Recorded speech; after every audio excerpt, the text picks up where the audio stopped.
Hey guys, what is up? It is now 8:39 p.m. in Southern Illinois. So you know what that means, don't you? Oh, why, of course. It is now time for Shifty Sunday. So strap yourselves in, take those socks off, fling them wherever you may wish, fill up that coffee mug or coffee container, whatever you keep your coffee in. Do you keep it in a Wookiee? You don't keep it in a Wookiee, do you? No, you probably keep it in a Jawa. I don't know. But anyway, welcome to Shifty Sunday, baby, where the fun never stops and Superman always gets his cape stepped on.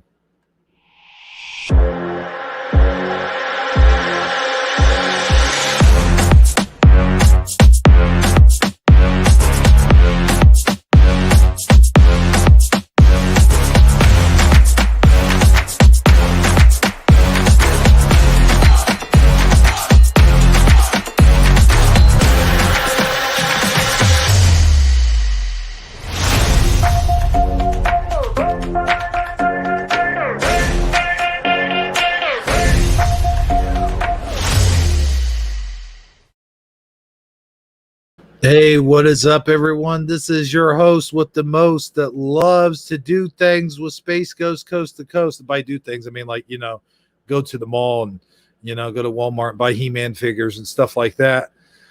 Hebro77 here, along with good old Keith's dad for this Shifty Sunday broadcast night. How's everyone doing tonight? Wait, there's only one person here. Where's the other guy at? Keith's dad, have you seen Saji? No, I have not seen Saji. Not at all. Ever. Well, wait a minute. Let me Oh, you mean he's supposed to be here and he's not here? No, I don't know. Well, hold on. Let me check my phone here. I might have some messages. Oh, let me check my notes.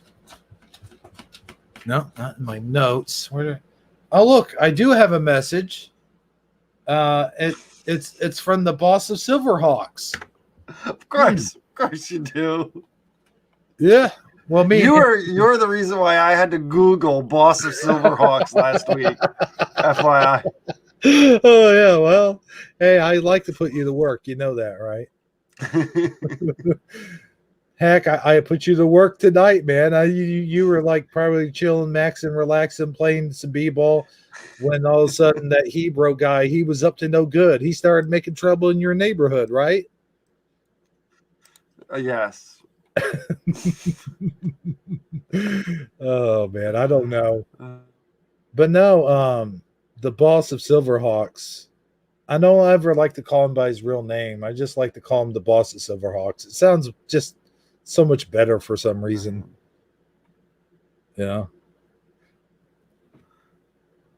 Plus, I can't ever remember his name. Huh? You just kind of made some weird noises. I don't know if your mic cut out there for a second. Uh-oh. Yeah, my mic's been having problems here lately. But you sound fine now. Weird. All right, so the boss of the Silverhawks messaged you. Mm-hmm. It's funny. At this point, it's almost like he's Saji's secretary, personal, assistant here, sending out messages. Right. Yeah. Well, or like Saji's like this superhero that the boss of the Silverhawks or some villain that the boss of the Silverhawks keeps close tabs on. Well, and lets you know. He's out of work. I mean, he's been out of work for what, like 25 to 30 years now. So, I mean, he's Saji or the boss of the Silverhawks. Saji hired him. So, oh, okay. Yeah. Well, no, Saji might be out of work too. I don't know how long he's been out of work. I don't know. Oh man. But no, 25 years. Could you imagine? Oh my gosh. Anyways, ladies and gentlemen, here's that special message. Let's see. Let's blow this thing up. There we go. Oh, it's me, the boss of the Silverhawks again. Saji couldn't make it again tonight. This time, his complaint is his eye is giving him problems. Could you imagine that? The guy who has one normal eye and one eye that sort of looks like a scope that would see through wooden floors, that his eye is bothering him. Oh well, I guess that's allergy season for you.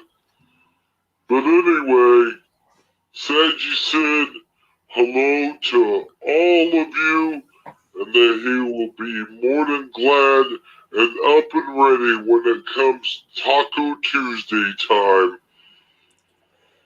So, that's your message. Once again, this has been the boss of Silverhawks. And, hey, what are you doing over there?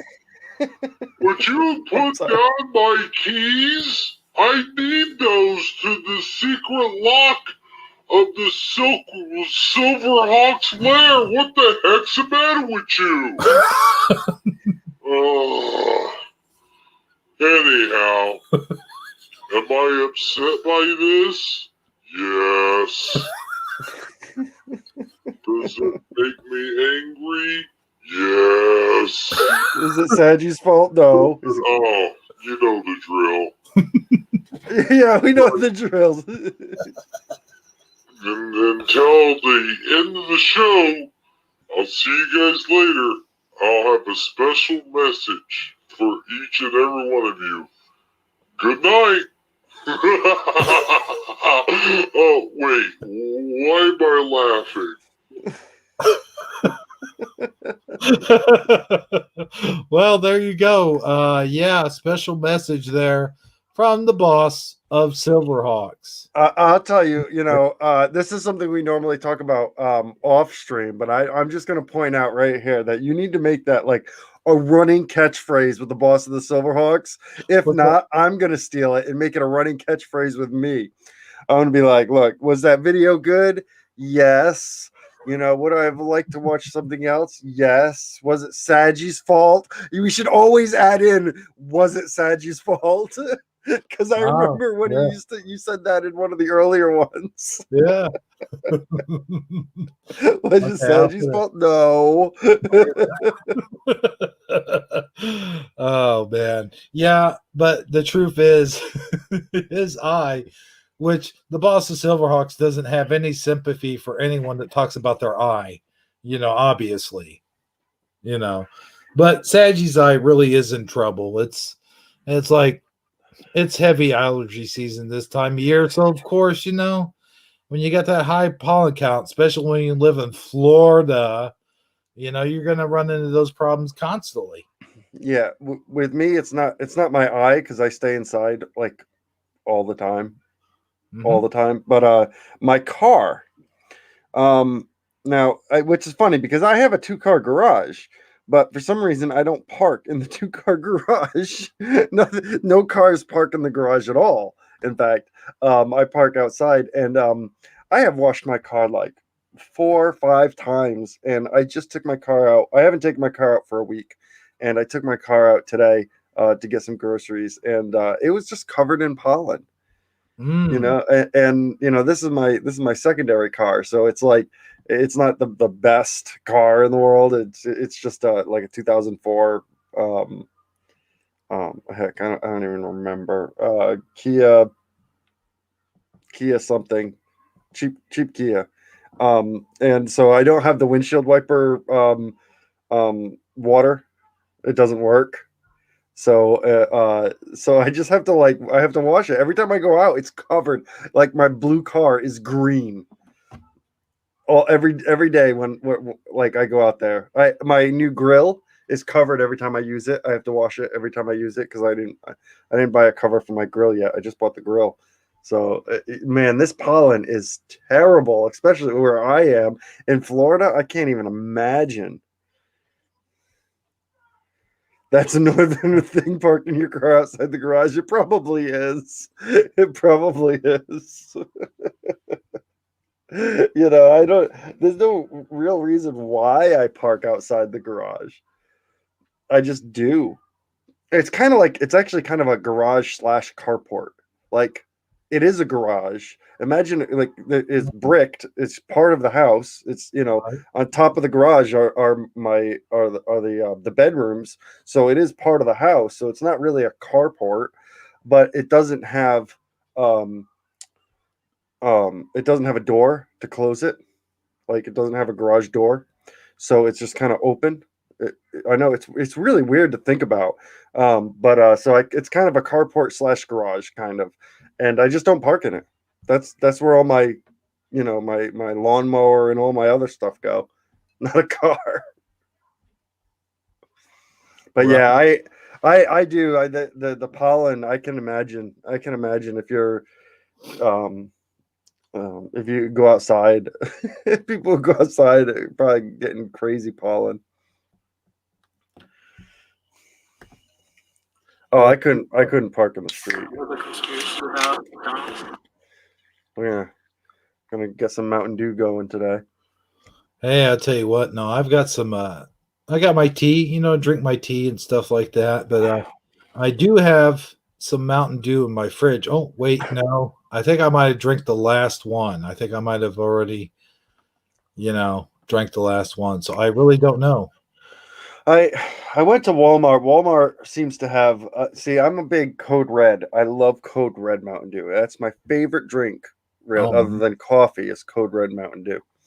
And Walmart doesn't seem to carry Code Red in cans, so they only carry the regular, and then they carry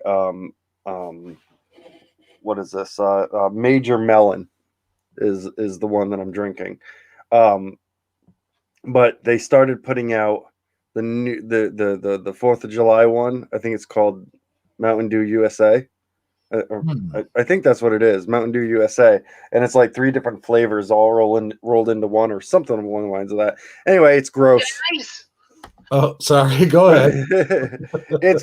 I've had it before, and it's not. It tastes horrible, but they're really trying to push it. Every year they try to push it where the flavored Mountain Dew that they normally carry ends up going wayside, and they'll end up only carrying this USA flavor, and then I have to go and get like a chair wine.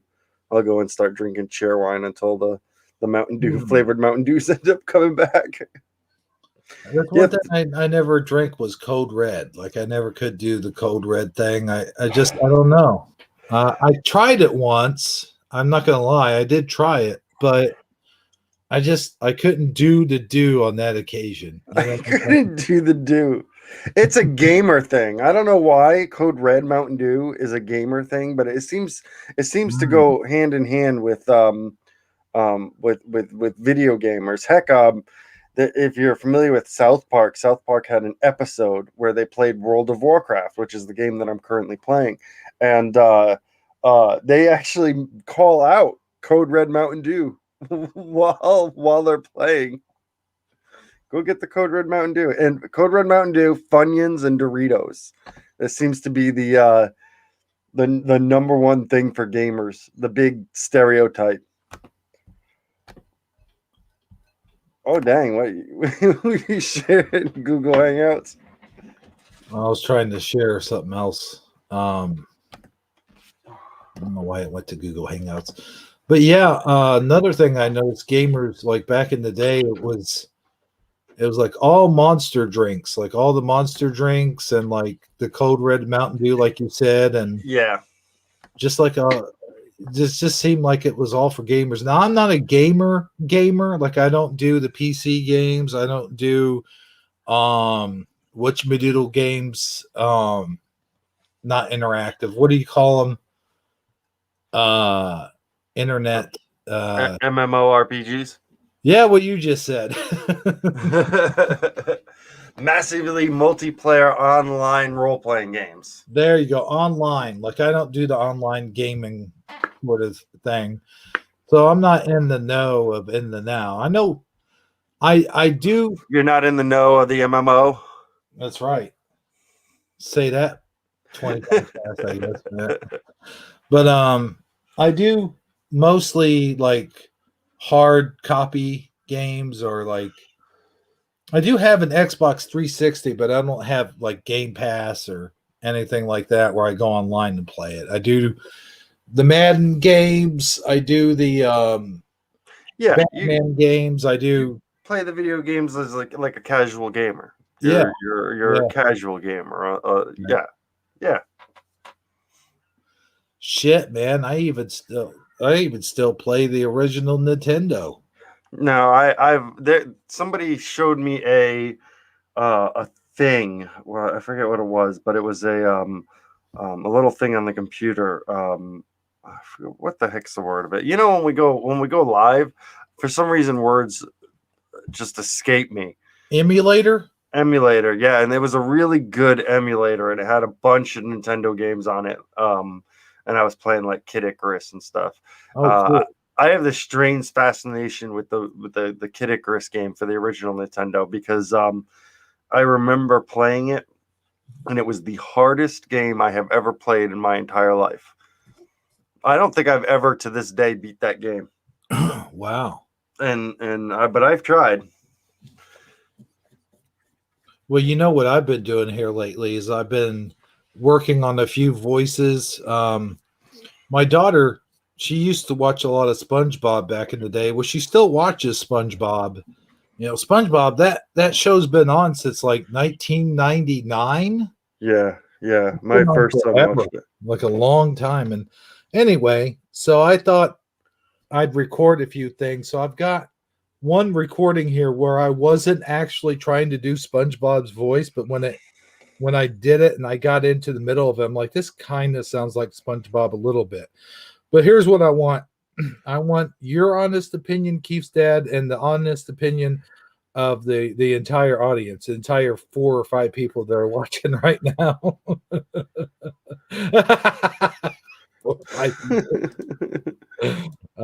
Hey, we got bone breaking action in the house. Bone breaking action. And I got to tell you, bone breaking action. I did a special. I think it was Superstars of Wrestling. Yeah, Superstars of Wrestling stop motion special. And I put, before I did it, I did a promo for it, and I put bone breaking action in the promo. Well, here, I'll go ahead and show that first. I know I'm getting sidetracked here because I was going to show you the SpongeBob thing, but here, let's do that since bone breaking action is here. He's seen it. He's seen it, by the way, but I don't think anyone else has. So let's just do this for good old. Here's for you, man. This is for you. This is promoting your channel in a way, and it's also promoting Superstars of Wrestling. So here we go. My Superstars of Wrestling. It's a quick promo. So all right, let's see here. Go to screen share. Stop it and then restart it. I love this. It's my favorite part of the show. There we go. Share. I wish you could share multiple things. There we go. Can you guys see that? I'll take that as a yes. All right. There we go. For some wrestling action, it may not be bone-breaking action. Bone-breaking action, where wrestling is real. Got some wrestling action tonight, oh yeah. With the action. Down with the excitement. On with the Hulkster, brother. For stars of wrestling. Tonight at 5.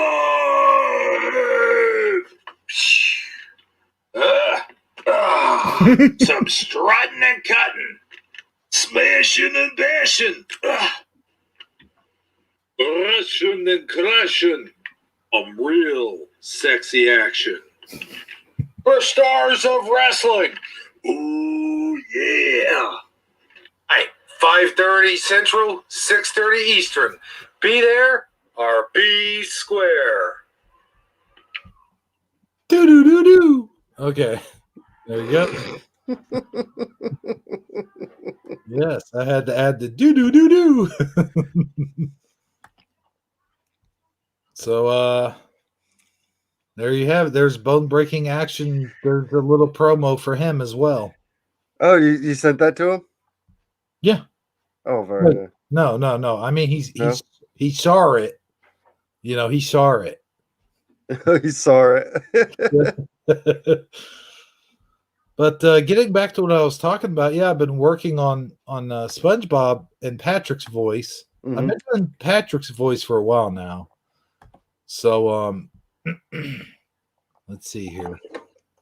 I think this is it right here. I'm going to go ahead and share my screen. Yep, there it is. All right, just, your honest opinion, guys. Here we go. Hey, guys. How's it going? My voice sounds weird. Like, it doesn't even sound like my real voice. I mean, well, this isn't my real voice, but listen to my real voice. Hey, everybody. I'm just sitting here smoking a cigarette and drinking some coffee. just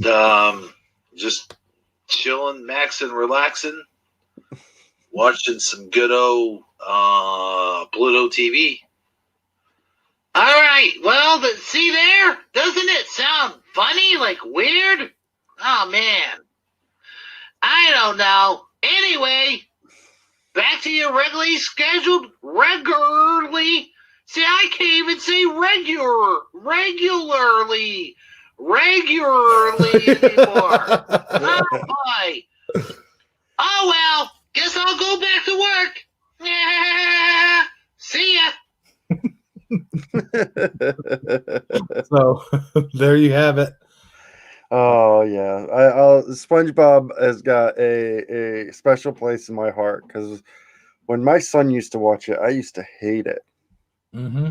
I mean, back in the day, I used to it was so. I mean, I grew up with Ren and Stimpy, and I saw it very similar to kind of like a Ren and Stimpy, more of a kiddie Ren and Stimpy. But I really was so annoyed with it. But now, I mean, now it's just so family friendly. Heck, they put out a musical, the SpongeBob musical, which was incredibly good. Sorry about that. But as far as your What are you doing, Val? Oh, sorry.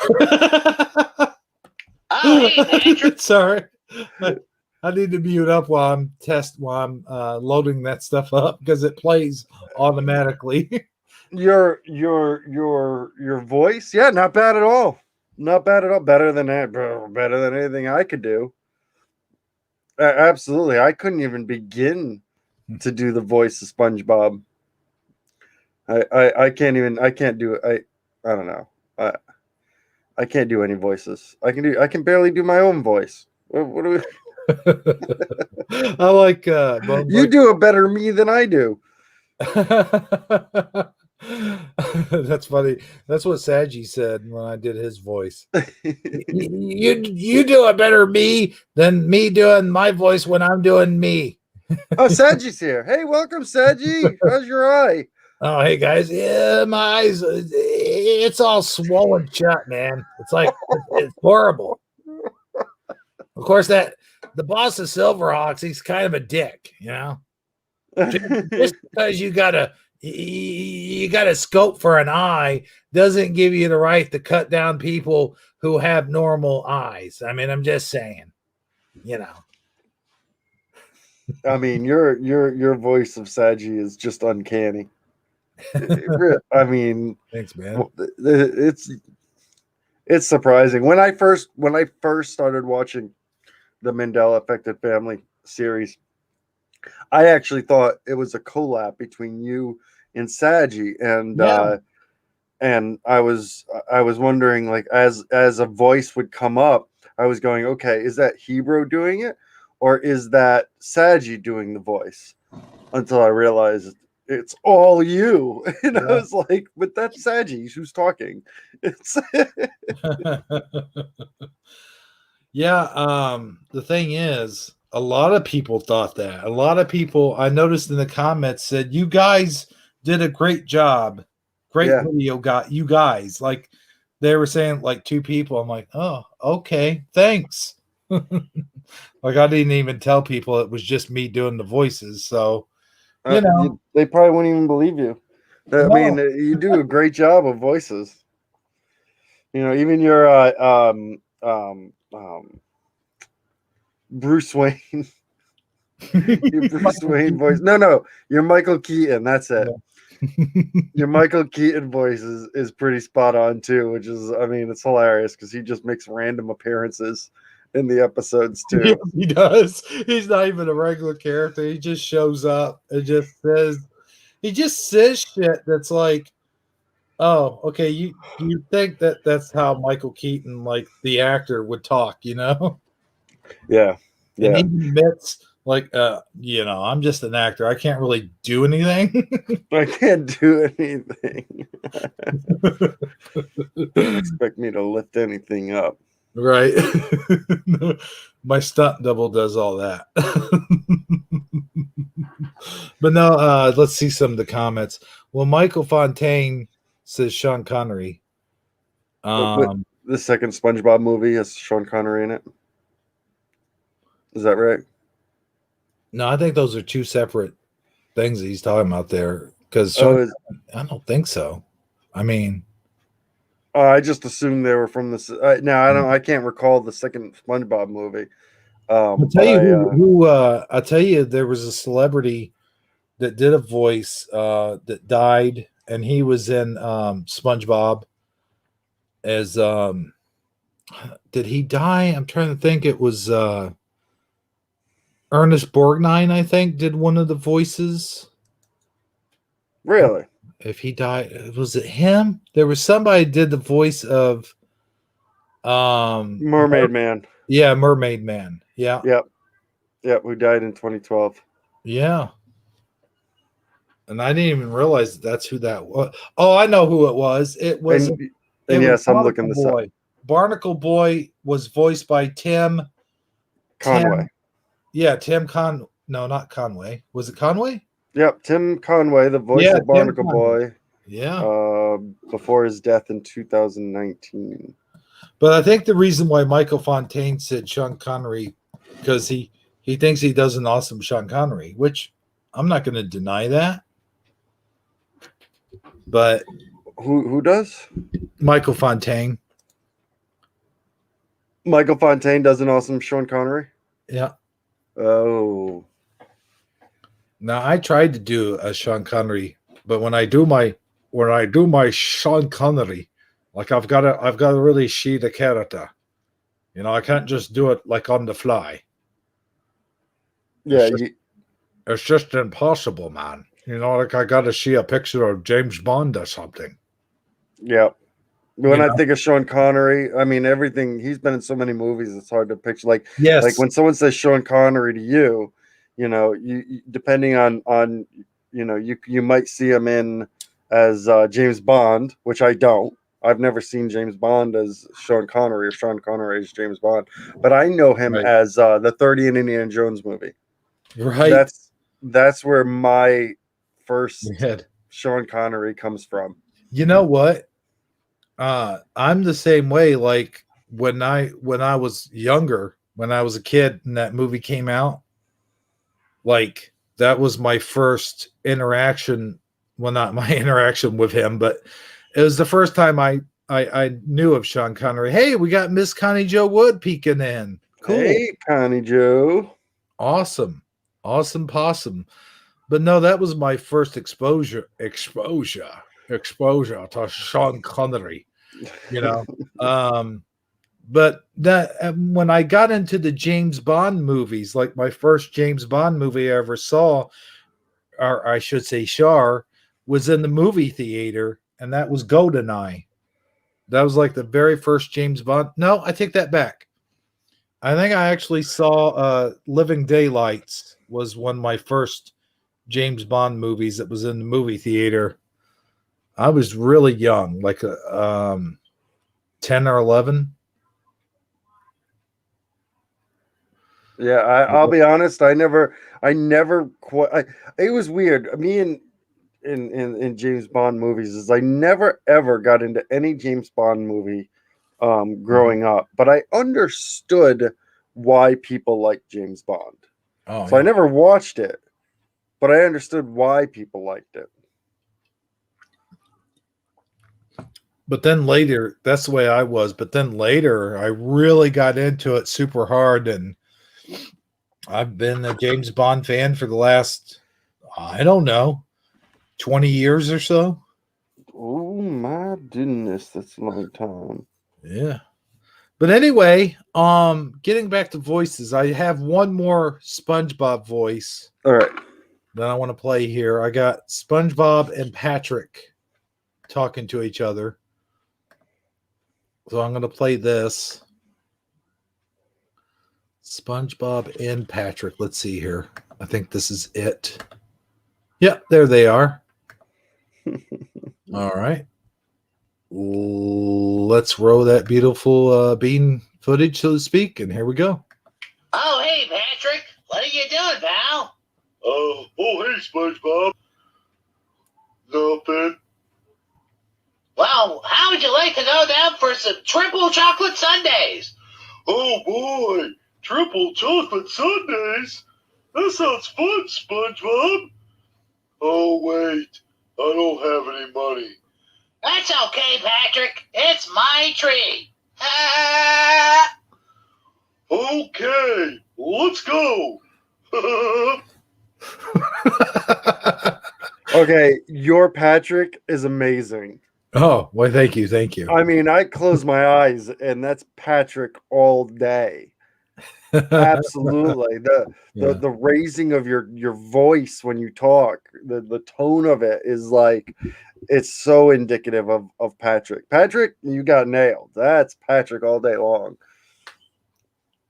All right, but I still have to work on SpongeBob. I would say a little bit. Yeah. I would say, but I mean, that's only me being a terrible critic because I can't do anything close to that, you know. But I would say that if I could tell the difference now at Patrick, if you were to listen, if I was to hear the real Patrick's voice and your Patrick's voice, I would actually have a hard time deciphering the two because you were that close. SpongeBob, I could tell it was someone doing a voice of SpongeBob. Oh yeah. That's the difference. And that's the big difference. Like when you do your voices, when you do Saji's voice, I can't tell you're doing Saji's voice. It sounds like Saji. That's how much that you're good at that. Like I mean, when I'm watching the Mandela Affected Family series that you do, shameless promotion. That's why I keep saying it, by the way. When you're doing my voice, I know you're doing my voice because to me, that's not how I sound. Right. But I'm not going to critique you on how you do my voice because the way I hear myself and the way that people hear me they're different. I can't even begin to like when I listen to my own voice, it doesn't even sound like me. Oh yeah, that's the way it is for everyone. Yeah.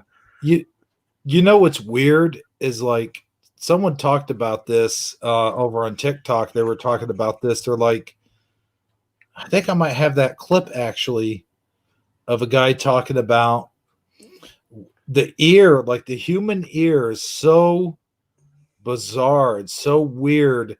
Like we can hear everyone else when they're talking and stuff, and we can pick up on sounds, and it's just almost, you know, unless you have a hearing difficulty or you're deaf, you know, it's almost pitch perfect, right? It's almost like the perfect tool, the human ear, and the way we hear things, except when it comes to our own voices, which is only like near inches away from our ears. And you would think that we would be able to hear our own voices even better than anything else that we could hear when someone's talking to us, but that's not the case. Yeah, we get so used to ignoring it through the light, or that's we tend to ignore it so that we can pick up other voices, other sounds. I'm assuming. Mm-hmm. I'm assuming there's science behind that. I don't really know, but I would assume that because I watched an episode. We're not really talking about it, but I watched an episode of Doctor Who once, and I won't tell you the story. But somebody ended up dying, and they had to bring this person back to life to ask them a question. But they didn't actually bring them back to life. They put them in like what's called a time stasis, where they just kind of freeze that person, even though that person can move. They're just frozen, right? And the person actually mentions this, says, something's weird with my ears, right? And the doctor ends up turning to her and going, "Oh no, there's nothing wrong with your ears. It's just that you've learned to ignore your heartbeat. You've learned to ignore certain things, but now that they're missing, because she didn't have a heartbeat, she didn't have blood flow because she was frozen in time, basically, and that it when it's not there anymore, you notice it's not there. You don't notice when it is there because you spent your whole life ignoring it. Right. So it was a very interesting concept. But your nose does that too. A lot of UFO sightings. Oh. Your nose does that too. It's very bizarre that you can't smell yourself. If you put on too much cologne or something like that, you can't tell because you run a habit of ignoring the smell after a little bit. Houses that smell of cats. A person who lives in that house can't tell their house smells like cats because they've just their nose has just gotten so used to it that you can't tell. Right. It's like that's like with anything. Like if you live in an apartment complex and you walk down the hall, like you could smell everyone else's cooking and their apartment smells and stuff like that. The minute you walk into your own apartment, like you could smell it a little bit. Like if there's something rotting in the garbage, I mean you're gonna smell that, obviously. But I mean, like I could smell myself. Like trust me, I've smelt myself, and man, there's been times where I'm like, dude, I got to shower. I can't stand myself. And there's times like that, absolutely. But there's like, I could smell cologne. Like, for example, if I walk in the Macy's or one of those places that probably doesn't exist anymore, because because of the COVID shutdown and all that. Yeah, and that malls weren't very, very popular to begin with. But when they were, and I'd walk through one of those places, like I would get a headache immediately. Like I would only go through those places as like a shortcut. And when I cut through them, I'm like, damn, all that damn perfume. And then someone, of course, there'd always be some schmucks there, some schmaltz lady come up to you and spray you as soon as you walk in. Here, would you like to try? No, get that away from me. What are you doing? This reminds me of something that happened about 2 days ago. Totally kind of a change of subject, but I want to mention something, right? All right. So, I got, I'm not going to get into details of how it happened or what happened. Okay. But I got hurt, down in my, area. Right. And, I had to clean it. Right. So I took some rubbing alcohol. So, it was actually isopropyl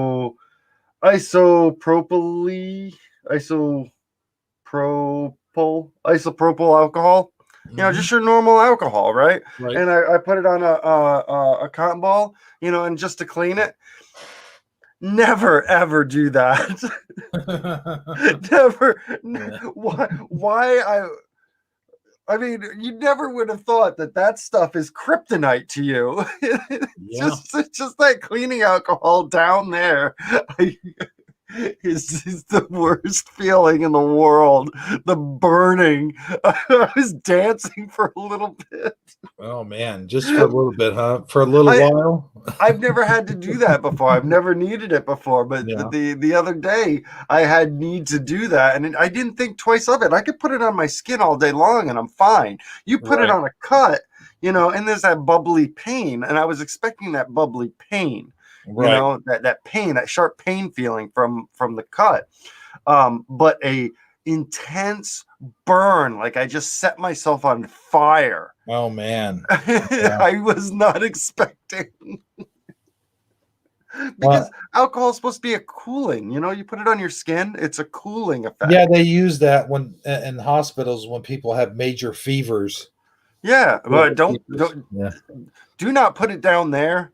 It's it is the opposite of helpful. Well, I'll tell you, I had an injury. It wasn't an injury; it was like a bump or something that I had surgery on. They cut it out. I don't want to go into all the details, but it was down in those regions, and so for about 2 weeks, I had to dress it and redress it, and I think there was a special thing that they used. It wasn't rubbing alcohol, but it was close. It's like iodine or something. Yep. And that's the best stuff to use when you have something down there. Is like something that's not going to burn your set stuff. you on fire. Yeah. Is what it does. I mean, I can't explain Sit it on a more block than of that. ice, Like I had to Google that because I thought something was wrong. I was like, why is this alcohol burning me? Yeah. It shouldn't be burning me. I mean, you can gargle it and it's perfectly fine. Right. I mean, I don't know if you guys know you can, but you can. You can put it on your skin, you're perfectly fine. But for some reason, you are so sensitive down there that oh man, it was I like Connie Joe's comment here. A scrubbed alcohol scrotum. Owie. yeah. Yeah. It was. I will never forget that pain. I will never forget it. Yeah. I cannot believe I've gone 41 years and never ever heard about it. I never assumed that it would do something like this. I never assumed it would react in such a way. It was the most bizarre thing in the world. And I'll tell you what. Just if you like are itchy in that area, you scratch it to a certain point, and then even if you just like when you shower, like if you shower and you rub your soap on there and stuff like that, even that tends to burn just a little bit. Well, I mean, I just use bar soap for the most part. Oh yeah, well, see, I use body wash. Oh no. So when I have a scratch or an open cut or something anywhere, not just down there, but we're talking about that area. So right. Even that is like really majorly sensitive. And that, well, as far as I know, soap doesn't really have anything in it. I get the cut kind of having a burn feeling to it when you put it on it, but this isn't just the cut. This was the entire thing. This was everything. This alcohol burns that entire area. Like, yeah, we're not talking just a cut. This isn't just where the area of the cut. No, this is if you have no cut and you put this stuff on you, it will burn like crazy. Yeah. It is the most horrible feeling in the world.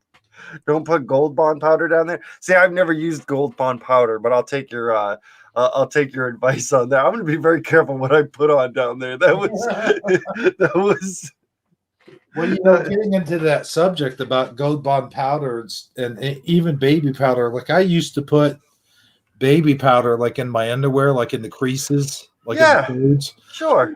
And to keep from chafing, Yeah, no, I get it. But they say now they're coming out with, if you use it, like even men can get this, as what I heard, like baby powder or the Gold Bond or whatever. Women, like they if they do that, if they put that, down there in those regions, they can get like ovarian cancer. Oh, yeah. I see. See, with women, I understand. Like Honey Joe just mentioned, using Bengay instead of lube, and yeah, I can understand that being horrible. Women are very sensitive down there. That's a, you know, that's a. I mean, I hate to say it, but that's an opening to the inside of you. It's a very, very sensitive area. It's a very, you know, but with men, it's more closed up. It's a more closed up region, and I never thought that you know, these different things would have such an effect at that one particular location. It's kind of like when you think about it, that's your organs. That's like your organs are on the outside. That's the organ that's on the outside as opposed to being inside. And it's like anything you put on that, or just think of your eyeball, like your eyeball's an outside organ too, kind of. Yes. You know, like anytime you even barely poke at your eyeball, or you know, it's like you get anything in it at all whatsoever. See, I've never done it, but see, I would assume if I had my eyes closed, you know, where there's a flap of skin covering my eyes, and you know, it's somewhat waterproof. It's not extremely waterproof, but if I was to dump this alcohol on my eyes while my eyes were closed, I would assume, you know, unless I open my eyes or rub my eyes, that I'd be perfectly fine until I rinsed them out. You know, I might get a little in there, like a lot of times with when you have tear gas, a little gets in there even with your eyes closed. I assume most people haven't had to put up with tear gas, but I have been tear gassed, and it does get in even with your eyes closed a little bit. So I would assume a little bit gets in, but that's fine. But down there, I mean, it's all closed. It's closed off. There's skin all around it. Right. But that skin itself is so sensitive. Mm-hmm. It is ridiculous. Oh, it is. Like, which is weird because, you know, you can, it's not sensitive at the same time. You can, I mean, I hate to go descriptive, but you can pull it and it doesn't hurt. You don't have the nerves are not there. Yeah. Right. So you don't feel it. But you put that alcohol on it, and my goodness, you can feel it. Well, yeah. I mean, think about this also. Like, you barely get like scraped or flicked or touched, or you sit on those bad boys, you're in trouble. Yeah. Well, the organ parts of them, yes, but not the skin. You know, I assume the skin was, you know, you had almost, I wouldn't say dead nerves, but the nerves were very, very dull down there. Right. But we need they are very sensitive to alcohol. I was like, wait, you know, during my drinking years, have I never dropped alcohol? There's no possible way I've never done that. Yeah. You know, but apparently I've never done it because otherwise I would have learned not to do what I did the other day. Well, now you know, and you know, knowing not just half the battle, it's the whole damn war. This won't be the last time I mention this, by the way, because like I said, this is still kind of fresh. This was only a couple days ago. Oh man, it was before we do a Friday show. We did not. No, we did a Saturday show, so it was on Friday. It was on Friday that this happened, and I just didn't talk about it on Saturday or yesterday. I didn't talk about it yesterday, but my goodness. Did I want to? It just didn't fit into Star Wars stop motion. No, I don't think so. No, it barely even fits in the Shifty Sunday, but you know.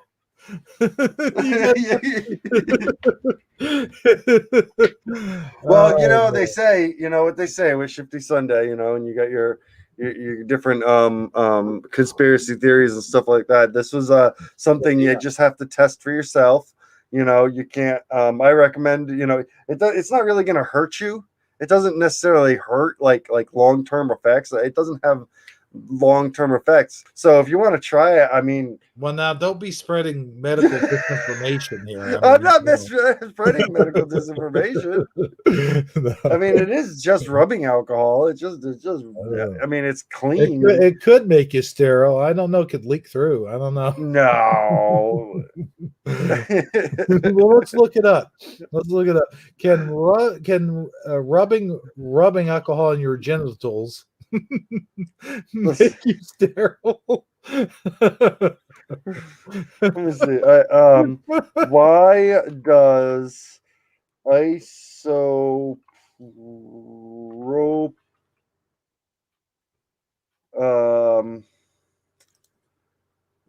why does my let's see. Why does your scrotum burn after putting rubbing alcohol? Rubbing alcohol will set off the same receptors in the skin that burning or heat will. Oh, wow. Okay. And followed by a Reddit post that says, "Don't." I repeat, don't put rubbing alcohol on your ... Yeah. Okay. So Well, there you go. Okay. So by the way, Google says just don't do it.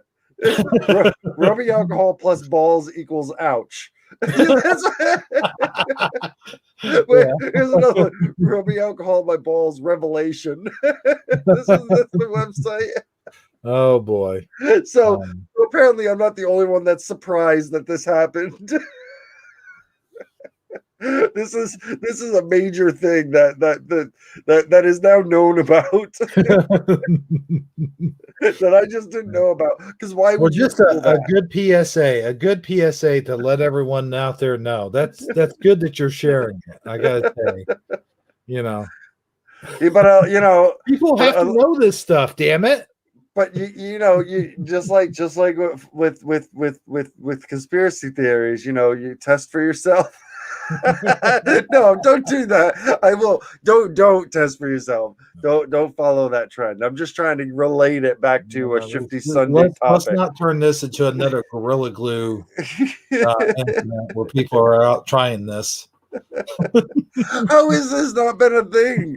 Like, this is terrible. This was the most terrible thing that has happened to me in a couple of years. I bet. Yeah.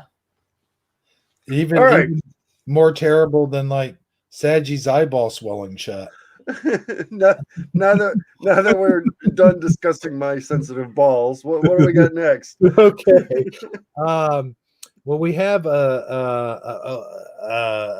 we have a thing here. All right, a thing. A thing. You know the thing.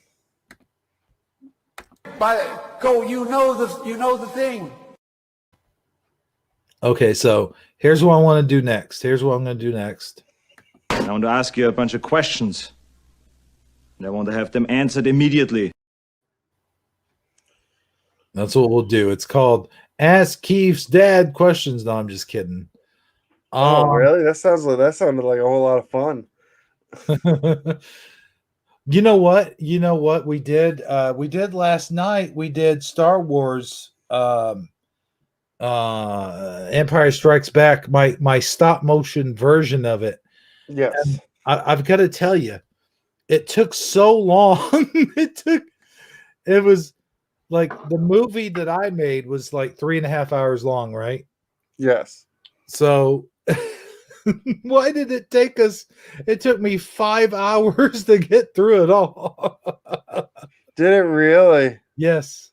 It's for a movie that originally is only 2 hours and 4 minutes long. Yes. Yeah, because we looked that up while we were watching it. Yeah. But I got to tell you, we have a bunch of questions. Like we were pausing it and we were asking questions.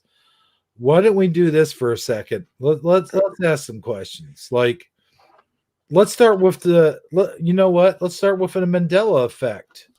Okay. And I'm going to tell you, when it comes to the Mandela effects, I really am sort of on the fence with quite a few of them. Yeah. Like the whole Looney Tunes thing that we talked about the other day. Yeah. And the Spike thing. Remember when we had that discussion about Spike or Stripe? The what? It's been a while back about Gremlins.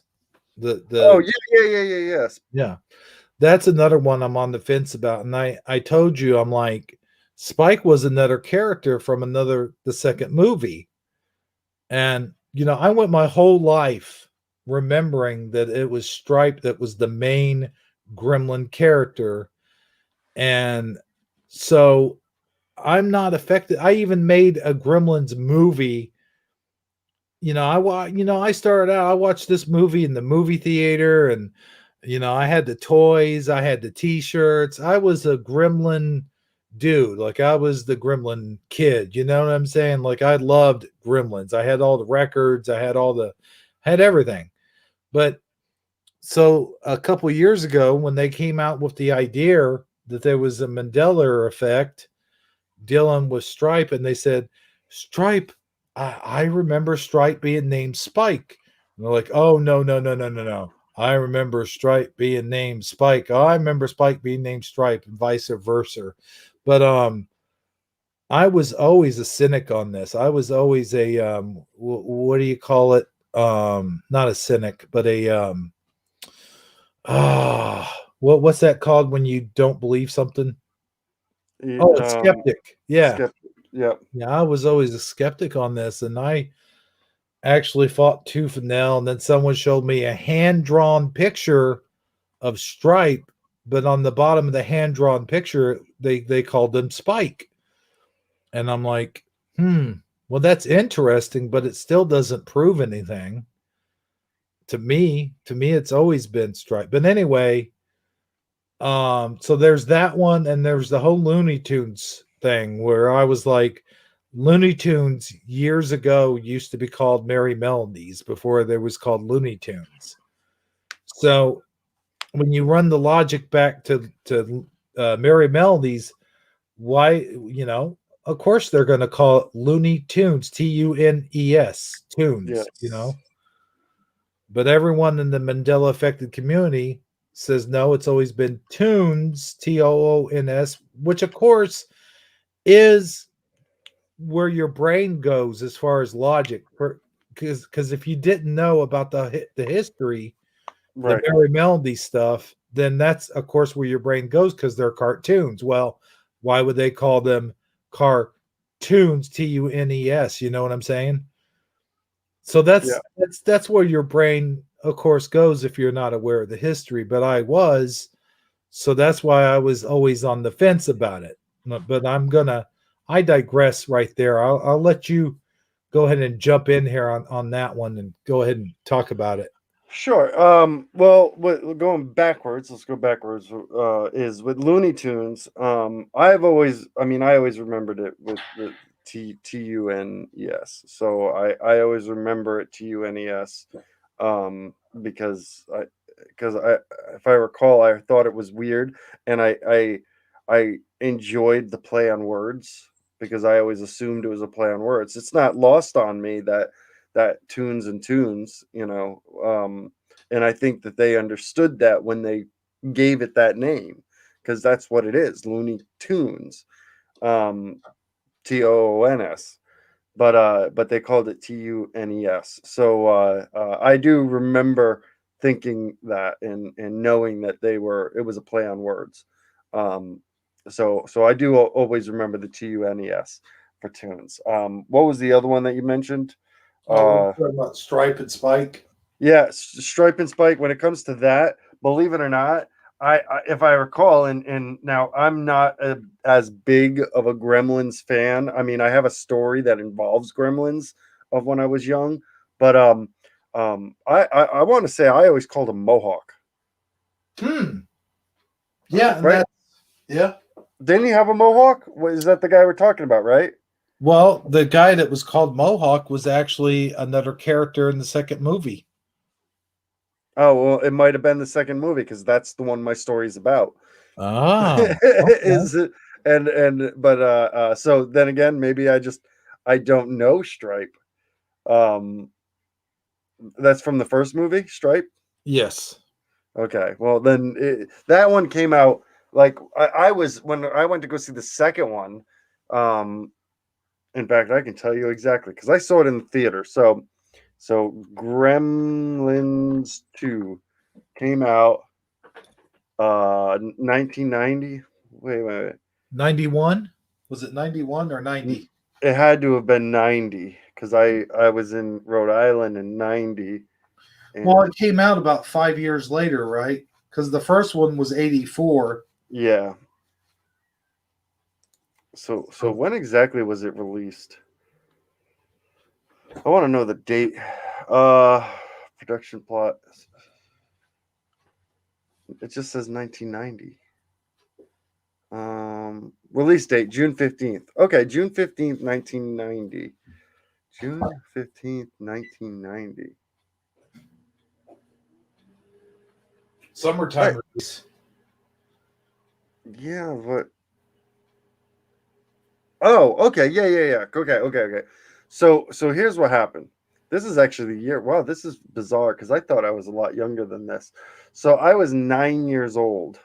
Here's my story. 9 years old when this movie came out, and I was and what I did was, um, I brought my little brother to the movie theater with me to go see this movie on dollar matinee. So it cost $1 to get in. So I brought $2. One for me, one for my little brother.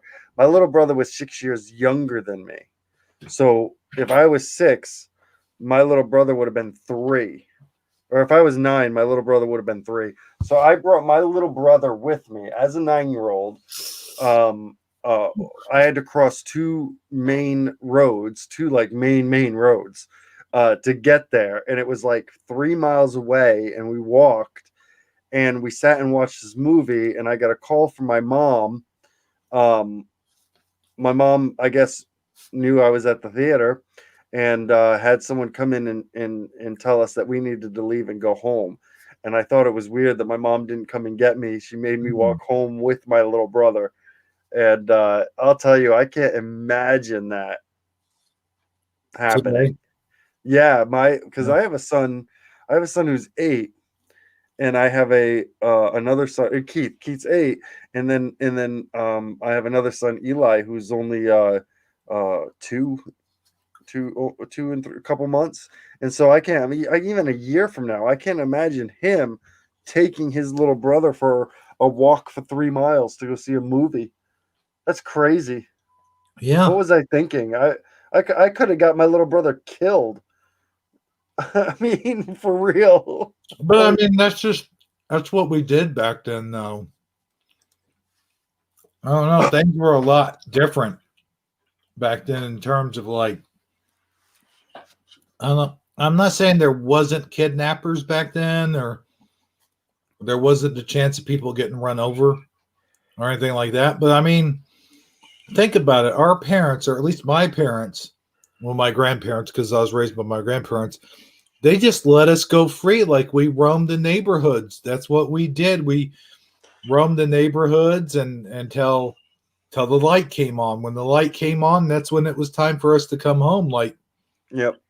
I mean, we had a street lamp that came on. There was a light, and they would say, "All right, just stay within this so many square foot, the neighborhood. Just stay in the neighborhood."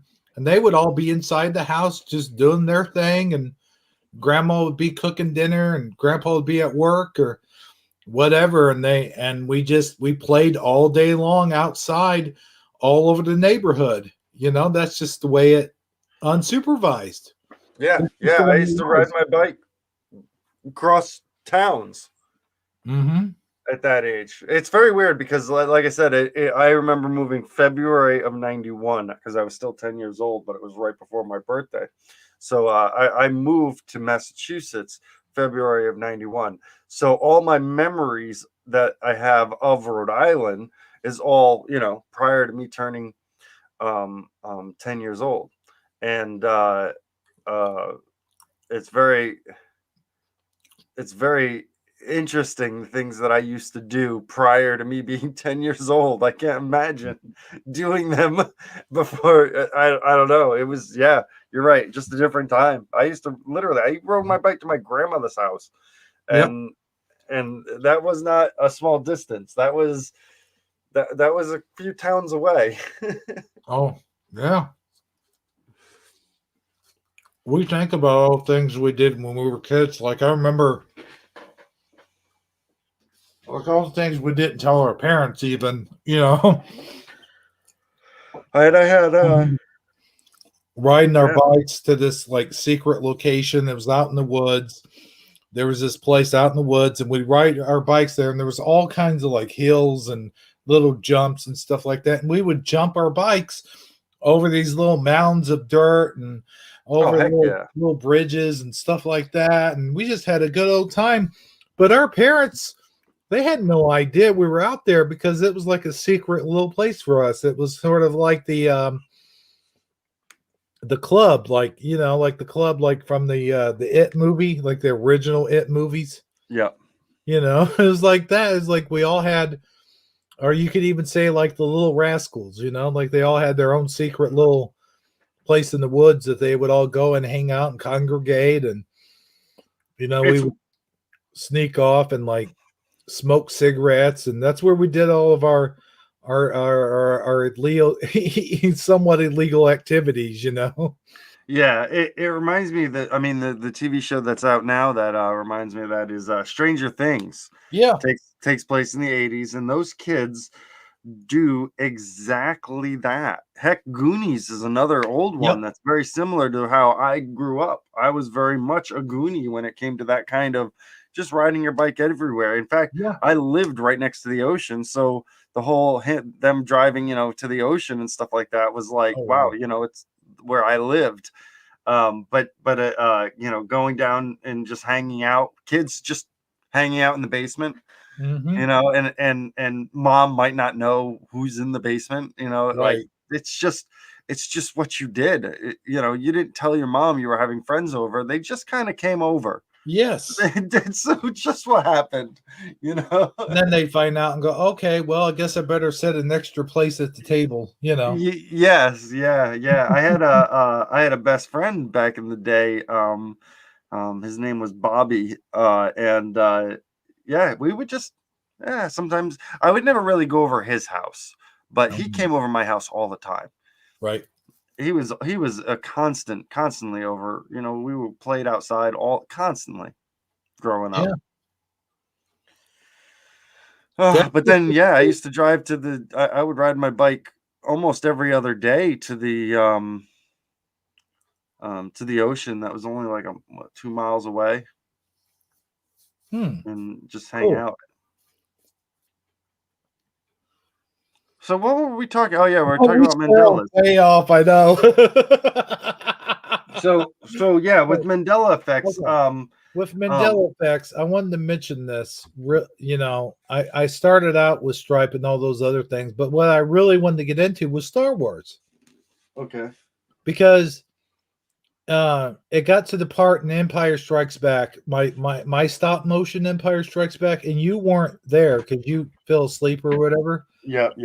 But at the end, where Luke's fighting with his Fajr, which we don't know it's his Fajr at that time. Yep. So you get it. You said it. Yeah. But Austin Powers. Fajr. Oh yeah, I got it. You're Fajr? You're what? What did you? I'm your Fajr. Yeah. But anyway, so he said, like a lot of people, like here's the Mandela effect. Like a lot of people remember him just saying, "Luke, I am your father," which he does say that. But I grew up with that movie. I grew up with all those movies. I saw all the prequels in the theater. I saw all of the original ones on VHS or on television. And I saw, Empire Strikes Back. Hell, I even made a movie about it. And in that movie, and what a lot of people miss is the context of the whole thing, where the two of them are talking, and Darth Vader asked Luke, he's like, "Did Obi-Wan ever tell you what happened to your father?" And he says, "He told me enough." And then Darth Vader says, or I don't remember what the other thing was, but then Luke says, he told me that you murdered and betrayed my father. And then Darth Vader goes, no, Luke, I am your father. Or I don't even think he even says Luke. Like he goes, no, I am your father. And that's basically all people remember. And the Mandela effect is that all people remember, including James Earl Jones, who did the voice, by the way, was like, yeah, I said, Luke, I am your father. So that's a big one for the Mandela affected community. But for me, I trace the logic back to the entire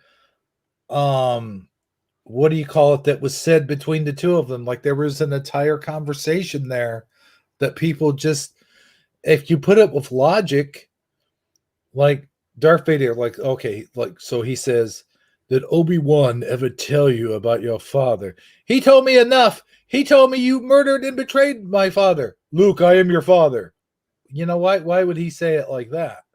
No, he was answering his question. He says, no, I am your father. You see what I'm saying? Like, first of all, I'm getting way ahead of myself. Do you even know about the Mandela effect? I'm sure you do. Sorry. I said a lot of stuff there.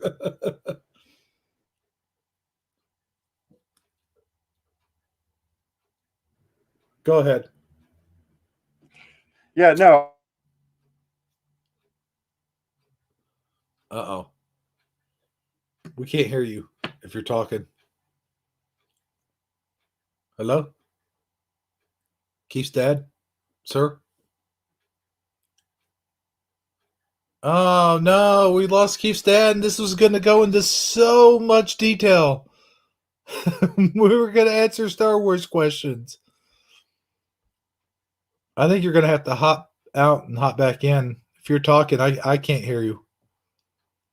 Neither can the audience, as far as I know. Well, shoot.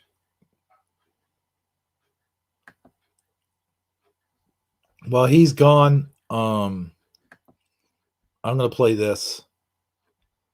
I'm just going to play a tune for you guys. Okay, he's back. Let's see if we can hear him now. All right, there you are. Can I hear you? Can you hear me? Yes. All right. I lost internet for a second there. I don't know what happened. What I was gonna say is, yeah,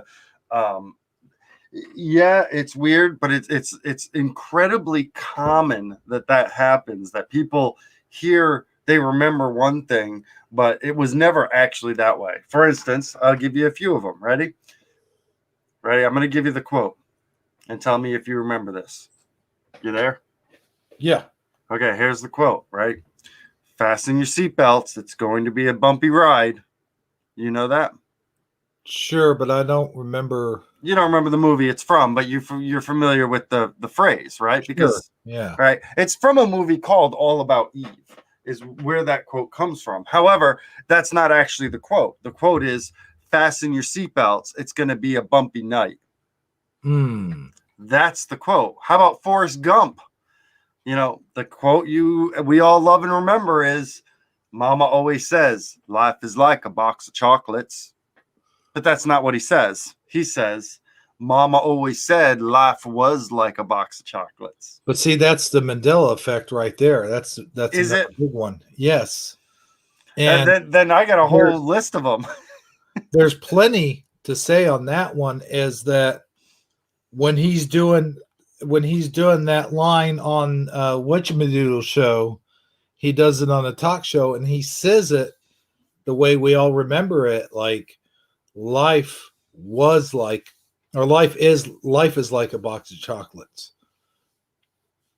And there's also on the movie cover, like you remember VHS is like on the box cover. Yeah. It says that on the box cover in that way, life is like, but I do understand the logic because his mom's dead. Like we don't know that she's dead yet, but he's telling the story of the past. So he would, of course, say, "Mama always said life was like a box of chocolates," in that context. Right, But because she was talking about the past. right. So I do kind of get that one, but I am on the fence about it. I do think that that is Mandela affected. And then let me go down a few more here. How about we're gonna need a bigger boat? That's a Mandela effect as well. Because he doesn't actually says that. He says you're going to need a bigger boat. You're going to need a bigger boat. Yeah. Which, again, it's Clint's boat. People don't associate it with that. People associate they're all on that boat, and so it's their boat. Right. But it's not their boat. It wasn't his boat that said it. So he was talking to the person whose boat it was. Planet of the Apes has got one. Okay, let's hear this one. Get your stinking paws off me, you damn dirty ape. Yeah. The actual quote. Take your stinking paws off me, you damn dirty ape. Oh, wow. See, I didn't know about that one. Field of Dreams. Now, this one's a big one because I have a problem with this one, right? Because this is also a Mandela effect. Sorry, I didn't mean to cut you off. No, right? Because this is huge. If you build it, they will come. We all know that. If you build it, they will come. And I think I know where this comes from. Because he doesn't actually say that to solve the actual things that's whispered is, and always whispered is, if you build it, he will come. It's always whispered, if you build it, he will come.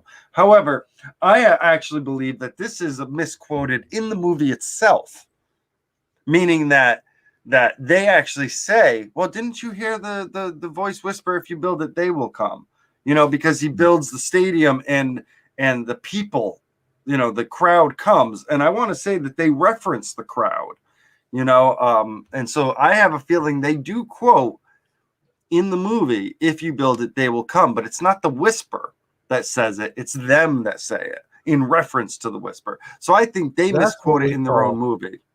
That's what we call in the Mandela affected community, in the field, as I say, in the field. That's what we call in the field is residue. Yeah, but then you get ones like the Silence of the Lambs. So we all know this one, the Silence of the Lambs. Hello, Clarice. Right? But unless you don't know, we all know that he didn't actually say that. That's what we reference to it, but we all knew he didn't actually say that.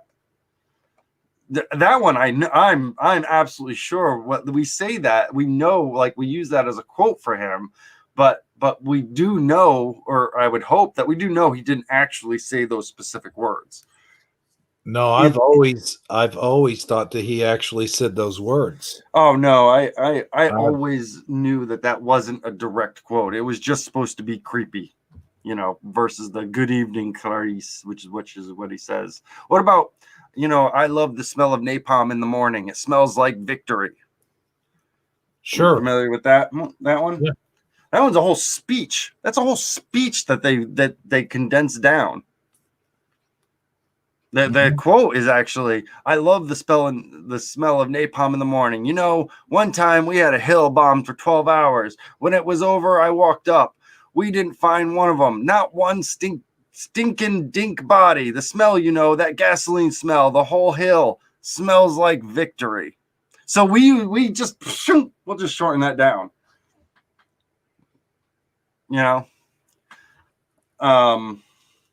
Titanic.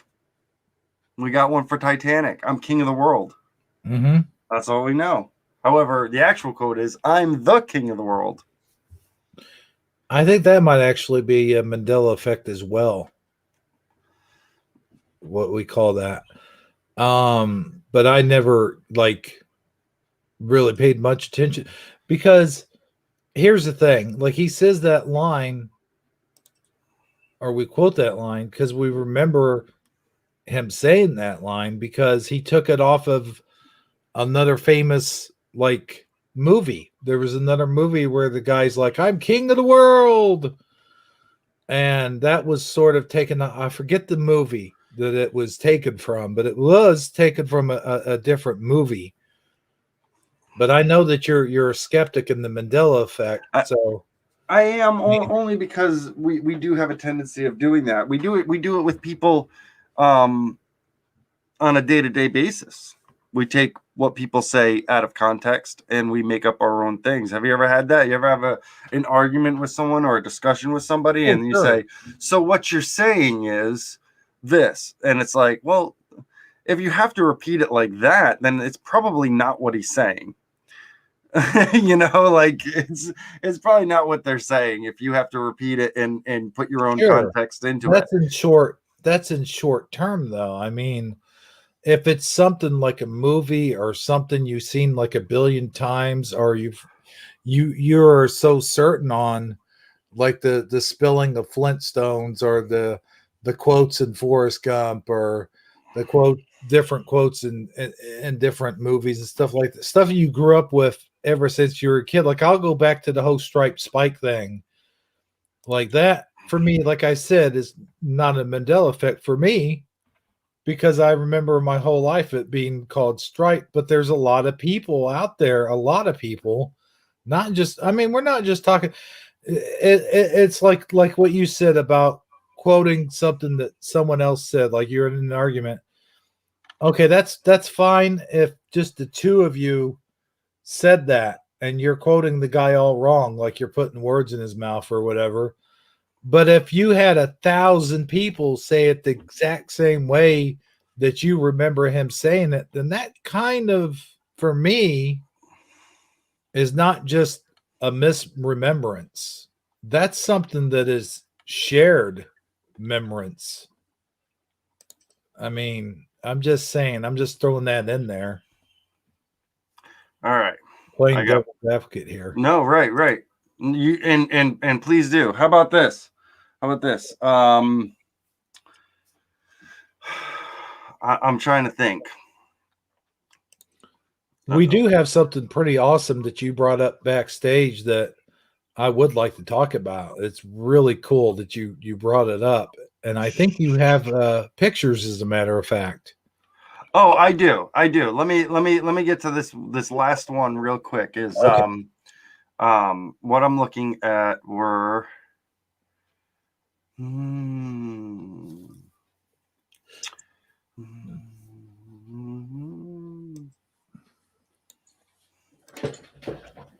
Okay. I'm trying to find it, but it was during our time, so in the 80s or whatnot, right? Do you know that we are missing a color of M&Ms? Yeah, I did not know that. Red? No. You red, yes, we are missing red. So back in, I looked it up, and that's the one they want to talk about is red. In 1976, they did away with red because of they believed the dye was a carcinogen or whatever. It wasn't, but they believed it was, so they took out red. But that's not the one I'm talking about. There's one that's actually missing. Eddie Von Kuhn's close. But no, brown still exists. Tan. We don't have tan anymore. Really? Yeah, we had tan and we had brown. M&M's got rid of tan. They just kind of took tan out. Do you guys now remember tan? Do you remember a tan M&M? I don't remember tan. Well, they had a tan M&M. They decided that 2 shades of brown was too much, so they took the tan one out. Well, that's racist. So yeah, the red one, yeah, we get that one. But yeah, tan. Interesting, huh? Yeah. We don't even remember it. But it was there. Heck, I think if you watch E.T., they have the tan colored M&Ms in E.T. I'll be damned. Right? No, they don't use Do they use M&Ms? No, they don't use M&Ms. They're using Reese's Pieces. No, but yeah, tan. It was a color of M&Ms that no longer exists. They just kind of did away with it, but it existed. You guys don't remember tan M&Ms?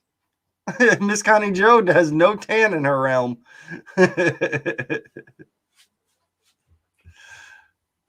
Maybe there's a new Mandela effect for you. The tan M&M.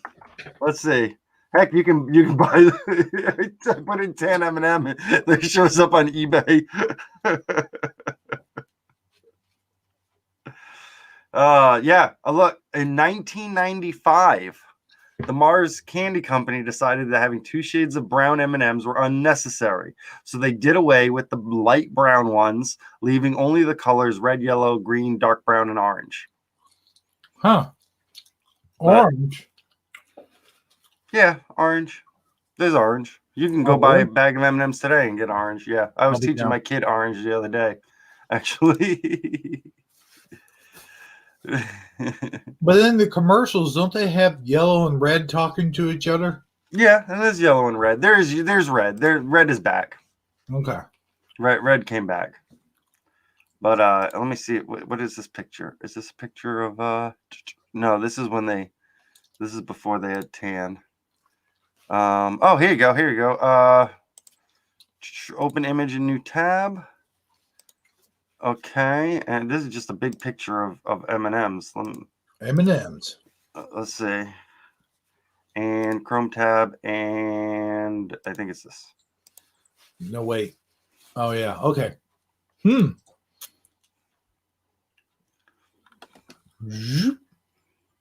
you go. Here's what M&Ms used to look like.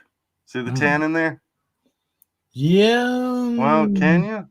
No, that's the brown. Yeah, no, there's a tan. Yeah, tan, and then there's brown. Yeah, so yeah, you have tan and brown, but they took the tan out. LP. There you go. I will say this: if I hadn't seen that with my own eyes, I wouldn't have believed it. Because I mean, it doesn't really. I mean, you got tan, but is it really tan? I mean, it's brown. They call it light brown, is what they actually call it. But, yeah, that's what it says. Wow. It says, what is this? What is this? Top 10 things today kids will never experience, and that's one of them. What pisses me off? All right, we're gonna get into it right now. Okay. This is a Hebrew what grinds my gears kind of moment. You know what I just found out? Like the other day, they no longer make. What's that? They no longer make Mars bars. Like I didn't know that. Oh yeah. Like when I was a little kid, my favorite candies to get was M&Ms, of course. Yeah. Reese's Pieces. Yeah. Milky Way. Three Musketeers, and Mars bars. Okay, you had a terrible childhood if those are your favorite candies. You were going strong with the M&Ms, but in Reese's Pieces, I can understand because, like I said, we had E.T., and that kind of like just threw Reese's Pieces, up on everyone's list. But Three Musketeers, nobody wants to get Three Musketeers. That's the garbage chocolate bar. No way, man. No, the chocolate bars you want are the Snickers, the Baby Ruths. I mean, heck, even as a kid, yeah, you heathen. Look at Feisty Kitty here. Yes, Connie Joe Snickers, yes. A Baby Ruth was great. To a lesser degree, as a kid, I kind of liked the Butterfingers, but I don't like them anymore. But as a kid, I thought they were pretty good. Oh, that's another thing that pisses me off is like they did away Butterfinger BBs. Oh, you know what? That was only I honestly I remember those coming out. Whatchamacallits are great. They're a little lesser candy, but they are fantastic. But yeah, Mr. Good Bars, love Mr. Good Bars. But Three Musketeers, what else did you say? You literally listed the most horrible chocolate bars ever. How are they that horrible? They're like soft center nougat with marshmallows in them. Oh. Wait, what was the other thing you mentioned? Other than Mars bars and Three Musketeers, you said What did I say? I said Three Musketeers, Mars bars, and Milky Way.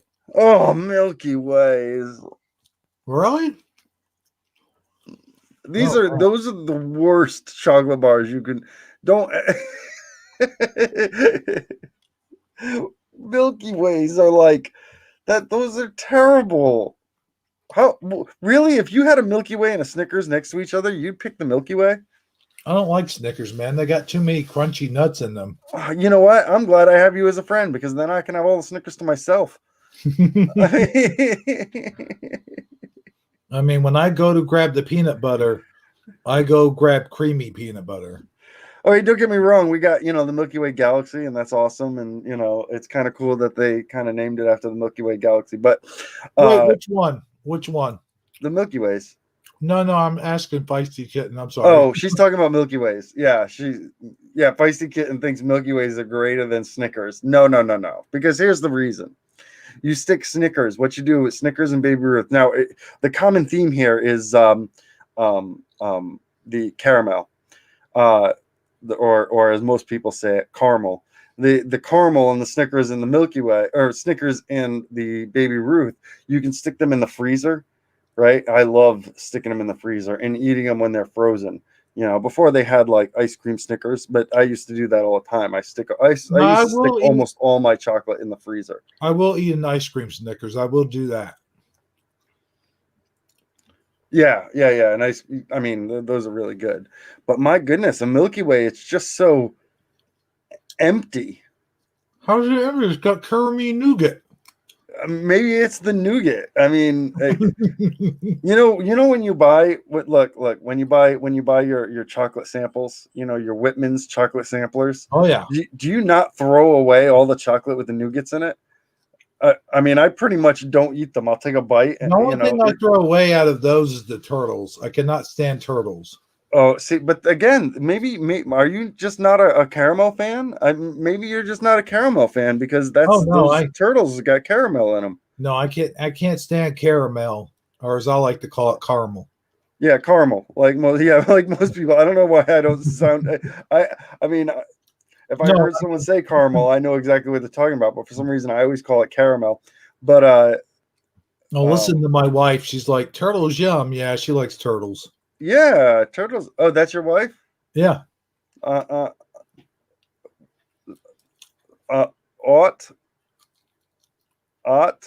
Yeah. Am I saying that right? Yeah, you are. I just said it in two different ways, though. It's short for autumn. Oh, okay. Ought. Okay. All right. Yeah. I love the turtles. I do. I love the turtles. I love the little beans. The little kid with the zombie makeup on. I like turtles. I like turtles.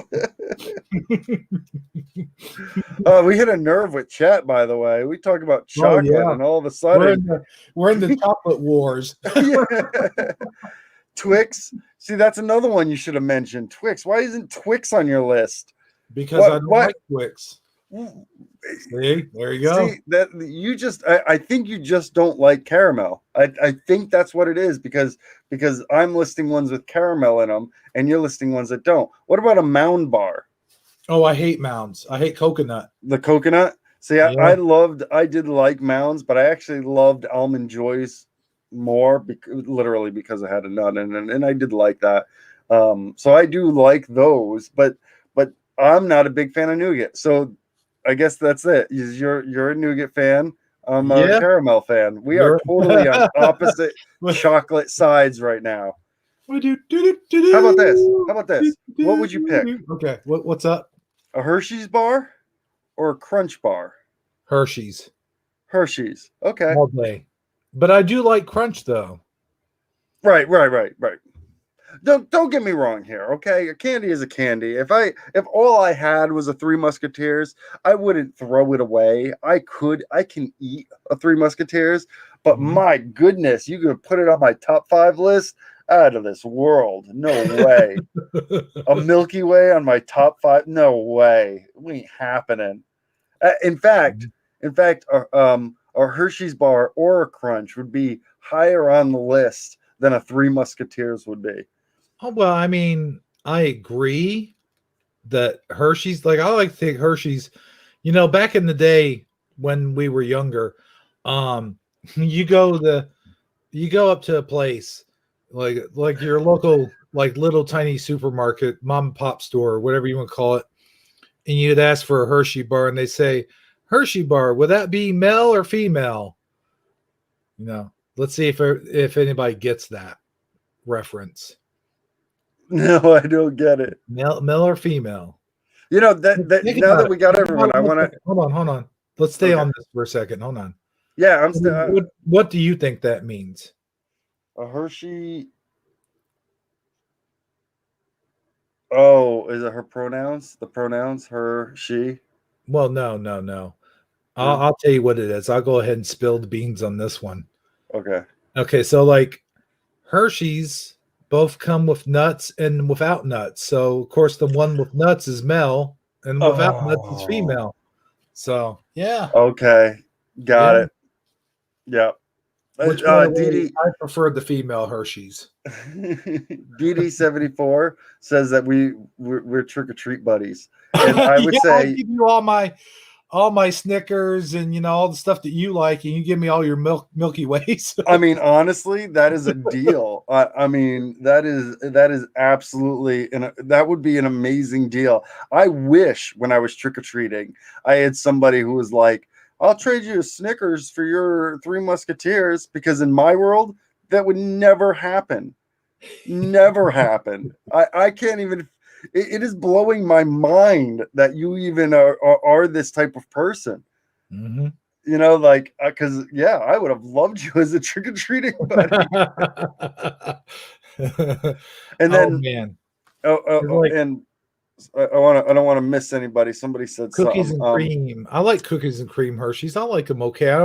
That's not my go-to, but they're good in small quantities. You can't have too much cookies and cream chocolate. Right. You know, it's kind of like you earlier when you backstage, you're like, I am ready. I got my coffee and soda in mass quantities or something like that. Yes. In fact, I have to go get another soda here in a minute too. But yes, which is a movie reference that I love. Like, we must consume in mass quantities. We must consume in mass quantities. That was Mars Attacks. No. Wait. Coneheads. That was Coneheads. Yeah. I should have known that. Oh my goodness. Why didn't I knew that. Oh man. Okay, the other question is, there was a question here. All right, because Chad is all up in arms here with this chocolate, right? So I'm going to stick on this for just a second before we move on. Is Chad okay? Ready? Hershey's bar, Crunch bar, go. Which one will you have? If you got a choice between a Hershey bar, you know, solid chocolate, and a Crunch bar, which is got a little. Wait.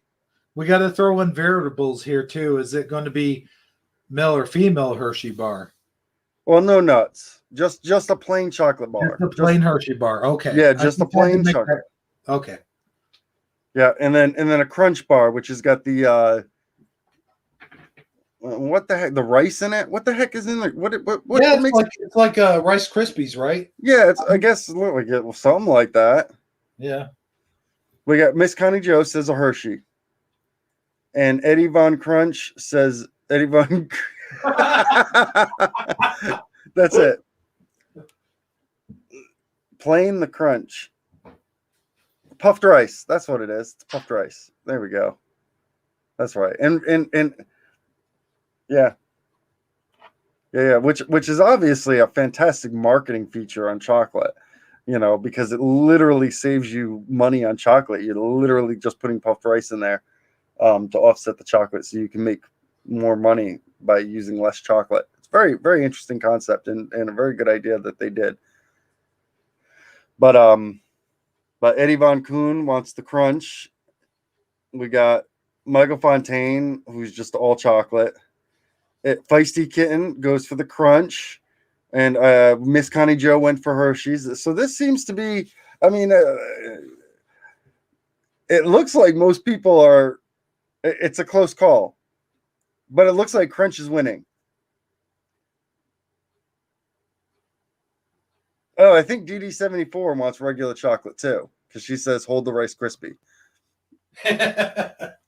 Right? No, I tell you what, man, those mini ones, like the minis, that's what I remember getting for Halloween is like the minis. Like I could eat those mini crunch bars all day long, just like one after the other, just popping in my mouth like Oh yeah. Oh yeah, crunch bars are good. I do love crunch bars. You know, I do. I'll be honest, when it comes to solid chocolate, I like it 1,000 times better when it's frozen. I stick all of my chocolate in the freezer, and Baby Ruth's and Snickers you can do that with. Three Musketeers not so much. So No. maybe that's a big thing is that all my chocolate that I like I can throw in the freezer because I like frozen chocolate. Well, now wait a minute here. Now here's the thing. I will stick my Hershey bar in there. Yeah. I will stick my peanut butter Reese's cup in there. Yep. Peanut butter Reese's cups, by the way, are just the absolute freaking best when they're in the freezer. Oh my gosh. Absolutely. Yes. No, it's hands down. You're absolutely right. I totally agree with that. And I do love peanut butter cups. I absolutely do love peanut butter cups. So yeah, but frozen, oh my goodness. Yeah, Twix I could put in the freezer as well. So all my candy I put in the freezer because I like frozen chocolate. That's heck, you know, when I got my solid Easter bunny chocolate thing for Easter every year. That's what happened is I would stick it in the freezer, and then when I wanted chocolate, I would pull it out of the freezer, take a hammer or something, and actually break off a piece. Chisel away at it. Yeah, and we would slowly chip away at it over the course of like a month. I would eventually eat it until it blossomed, and then I wouldn't eat it anymore. That's why I love Nestle Crunch. That's why There you go. Oh. Anyway, you want to move to the next topic while we got everyone here? Oh my goodness, I cannot believe it. Let me. Yeah. We got 6 people watching now, and you guys are all being crazy in the comments. All right. Awesome. Oh well, hey, before we get in the next topic, something we haven't done. Okay. We haven't had an opportunity to do is do a shout out. All right. Yes, we can do a shout out. Go ahead. Let me go ahead and do that real quick. We got DD74 in here, as well as Feisty Spicy Kitten Schnitzel. We got Eddie Von Kuhn. We got, oh gosh, his name's coming up, Michael Fontaine. Michael Fontaine. Michael Fontaine. Connie Joe Wood, as you all know. Oh, it's Solomon. I'd say that real fast. And let's see here. I know we got Hunter Hurst Hayden. Bone Breaking Action was here earlier. Bone Breaking Action. I love saying that. It is fun to say. Bone Breaking Action where wrestling is real. We got the fake Mr. Beast, aka Hunter Hurst Hayden. Yes. We I'll be honest, we haven't said that Hunter Hurst Hayden, but we found your secret. We looked back into the video, and when your icon changes, it changes on previous videos as well. So we found you out. we know you're the Mr. Beast. Yeah. Actually, that was all Hebrew. I knew the Mr. Beast was a fake because he doesn't have a hyphen in his name. We talked about that, but Hebrew actually did the research and found out who it actually was. So we know who it was. But yeah, that's your shout out for tonight, guys. Woohoo. So yeah, we're gonna get straight in. We're gonna dig right straight into it because I think this is an awesome thing that you found, Keith's dad. This is A1 number 1 You know, this isn't the Aldi brand steak sauce. This is A1 steak sauce, the name brand we got here. It is Okay.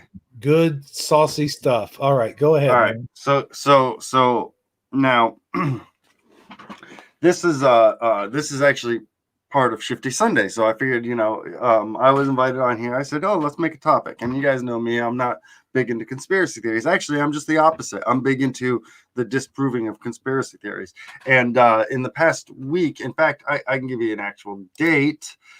It happened on April 17th. So it was actually 2 weeks ago. 2 weeks ago, they had a major flat earth YouTuber actually come out and say that he does not believe, he no longer, not that he doesn't believe, he no longer believes that the earth is flat.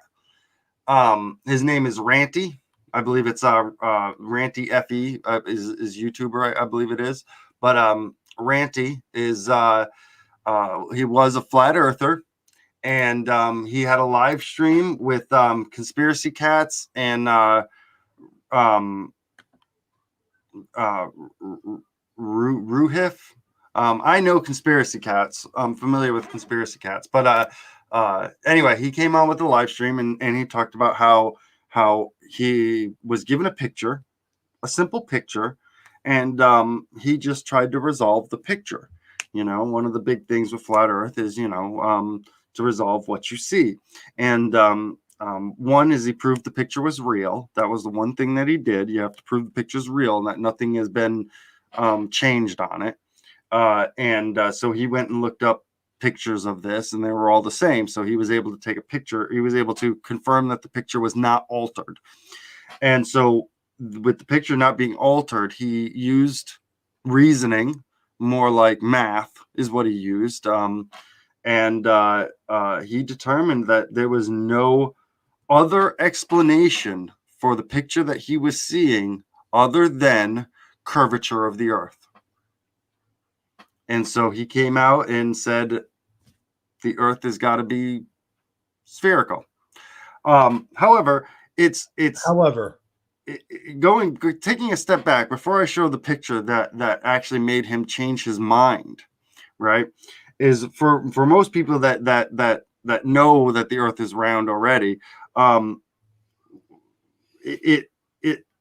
It's funny watching flat earthers because we, in the heliocentric model, right? There's one model where the earth goes around the sun. Using that one model, and the moon goes around the earth, using that one model, we can explain everything. Everything is explained with that one model. However, flat earth does not have one model. They have to create a new model for every observation they see. For example, the day and the night cycle. The day and the night cycle, they have a model. They create a model where the sun is on one side, the moon is on another, and it rotates around, right? Where half the world is lit and half the world is dark. That's that. That model cannot show moon eclipses. Because there are sometimes we can observe that the sun and the moon in the sky at the same time. We see that, but that model can't show that. And also, that model doesn't allow for seasons. There's no seasons. They have to have a whole nother model that shows seasons. That the model that they really like to use in this particular instance is a model where the sun shifts in its position and its rotational position, which is kind of ridiculous in of itself, because that means that if the radius, if the sun is more, what we would consider north, then it's got to be going slower, because now the orbit is smaller. So if the orbit's smaller, then the sun's got to go slower, because we know the sun moves at the same speed regardless of the time of year. So it's just every model the flat earthers come up, they're missing something with it. They have to have a different model for everything, and it's kind of silly. And I find that hilarious. There's not just one model. There's a bunch that and they won't talk about the things that they're missing in the model. They'll just use another model to show why it can be It can be there. Yes, Feisty Kitty. Half the world is lit. We can prove that. I mean, the heliocentric model does it in the same model. The sun faces the earth, and half of it's lit, and the other half is on the other side of the world, and it's not lit. But on a flat Earth model, the way that they do it is they have one side, the sun on one side, and it kind of shoots down like a spotlight. But here's what's weird: is it has to fill the whole. How does light know when to stop? Because if it's going like to the center of the circle, it's got a shorter distance than if it's going to the outer edge of the circle on the, in a 90-degree angle. I can show it better in a picture if I put up a picture on it. But it doesn't make any sense on that model, on how we know how light travels. It travels in a straight line. When does it know to stop? But anyway, so this guy looked at a picture. Let me see if I can find this picture. I thought I had it up. Pretty sure I had it up. Oh my goodness. So give me 1 second here. Here we go. And you still with me, Hebrew? I got you to mute. I rarely do I get you to mute. I was scratching the inside of my ear with my paper towel, so I had to mute. I don't want people hearing all that. I was being courteous, not while I was eating, mind you, but yeah. Okay. All right. So let me full screen this real quick. I like to be very loud while I'm eating. And by the way, you know how I know that the Earth is got a curvature? How do you know the Earth's got a curvature? Everything that I learned about the Earth being flat around was from a Bugs Bunny cartoon.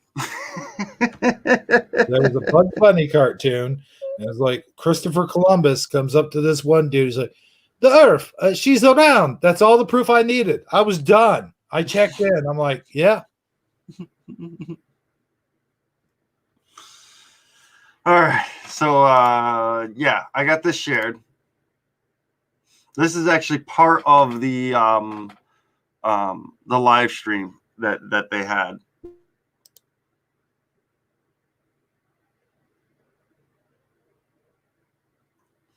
And I actually took a snippet of something.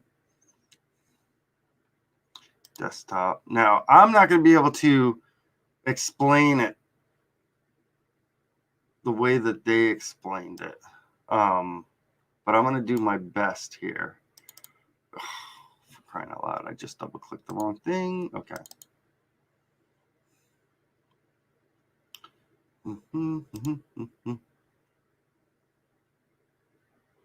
Oh, we lost Hebrew.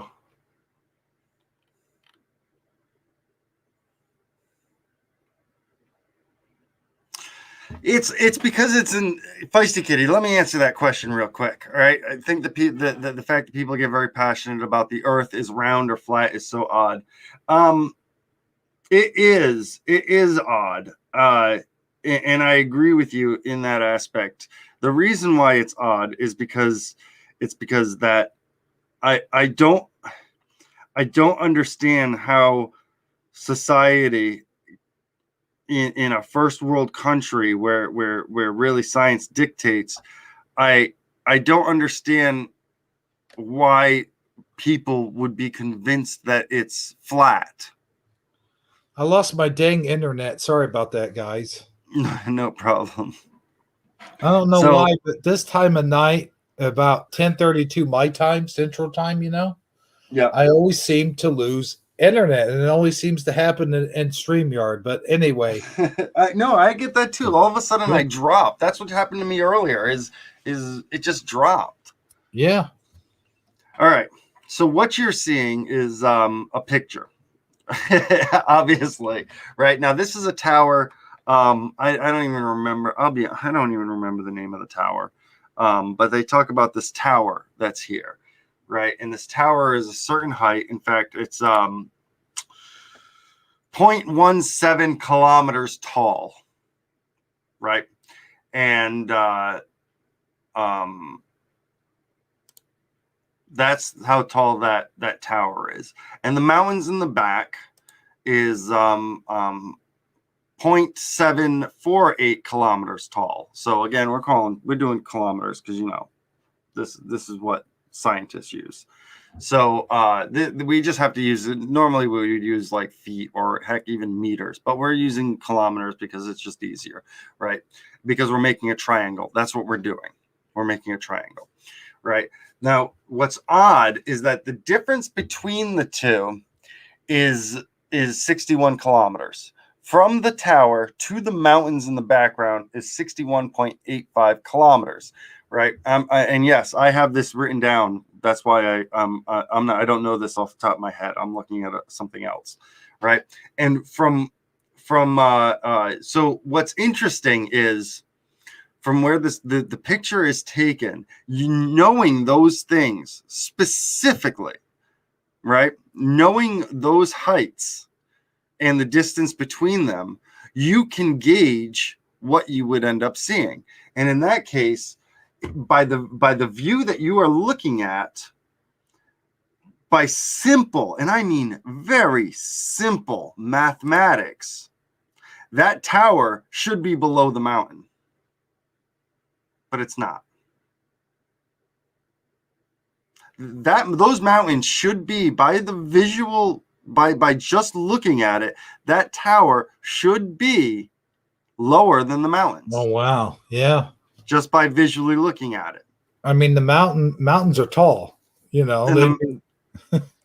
but don't get me wrong. You're on the ground and you're kind of looking up, and that tower is closer to you, much closer to you, right? So the tower would look bigger. That is true, right? But even with mathematics, those mountains in the background, if you were to draw a line, you should hit the mountains, but right. You don't. You visibly don't hit the mountains. You hit. This is almost the like sky. A matter of perspective, really, isn't it? Well, it is, but that's what proves the curvature of the Earth is from this perspective, from standing right where you are, from the distance from you to that tower, and that tower to the mountains behind it. If you were to draw a line from where you're standing, where your eyeballs are, which is basically on the ground, to the top of that tower, and then you continue that line straight, you should be hitting the mountains, because the mountains are tall enough to, if we were flat, those mountains are tall enough to be taller than that where that line would eventually go. Mm-hmm. But it's not. So this is an observable. This is observable now, as you can see that those mountains in the background are not taller than that tower. And if you want, I can show you what I'm looking at here. So I can show you. Let me share something else, sure. Right? It's to give you an idea of what I'm looking at. Sorry if I'm not being very talkative during this. I really don't have either way on flat around, like, because we've had multiple conversations about this. Me and Saji have, and Saji would be the one if he were here to kind of try to dispute you on this, but I really right. I'm in agreement with you on a lot of this. So well, here's a screen for you. Here's what I'm talking about. All right, hang on one second. There we go. Okay. Now you see here. So see that 0.17 kilometer, the blue line. Do you see my mouse when I have my mouse on here? Yeah, I mean, kind of, but the screen is white, so okay. It does kind of blend in. All right. Well, basically, you're standing at the very, very beginning, right? So you're standing all the way on the left-hand side. Then you have the tower, which is 0.17 kilometers, right? And that's that first vertical line, right? Then in the back, you have the 0.748 kilometer mountain. That's the height of the mountains. We know that that's the height of the mountains. We know that that's the height of the tower. We also know the distance between them, which is this 61.85 kilometers, right? Now they're using a tangent angle. That's just what you would use. You can do this with a calculator basically, right? And you can determine the angle that's going on. So if you draw a line, which is what this red line is indicating, if you draw a line, you can draw a line from here to the top of the tower. Now, you get an angle. Now the angle from here to from the angle that you would get from the beginning all the way to the top of the mountains is a bigger angle, meaning that the tower should be visually smaller than the mountains, and it's not. And the reason why it's not can only be because the mountains are falling behind the curvature of the earth. I mean, we can see that in the picture, in the original picture too. Going back to the original picture here. Chrome tab. Hold on, I'll put that in there, but I'll be right back. I gotta do something real quick. Go ahead. Yeah, I have it shared. Do you want to put it up? There we go. So, but as you can visually see, and you can tell, I mean, there's snow on the mountains in the background, but it's you're seeing the top of the mountains. You're not seeing the base of the mountains because the base of the mountains has gone over the curvature of the earth. So that is what down here Ranty was trying to find a reason. He was trying to find a reason for this picture, and he could find no other reason because observation dictates that tower should be below.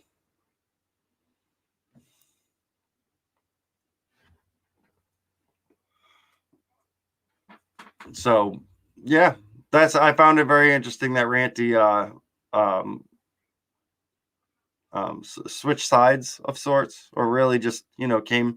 There's what it is. So arrogant and absolute. Passionate is fine. Arrogant and absolute is no good. Do you know where this comes from, Milo Fire? This is the Dunning-Kruger effect, right? This is a very interesting thing.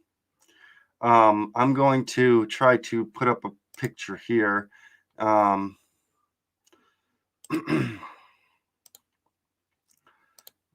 This is what a lot of conspiracy theories fall into.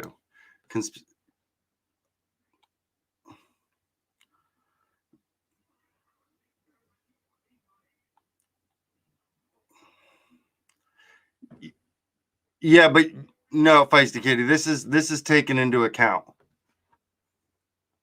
No.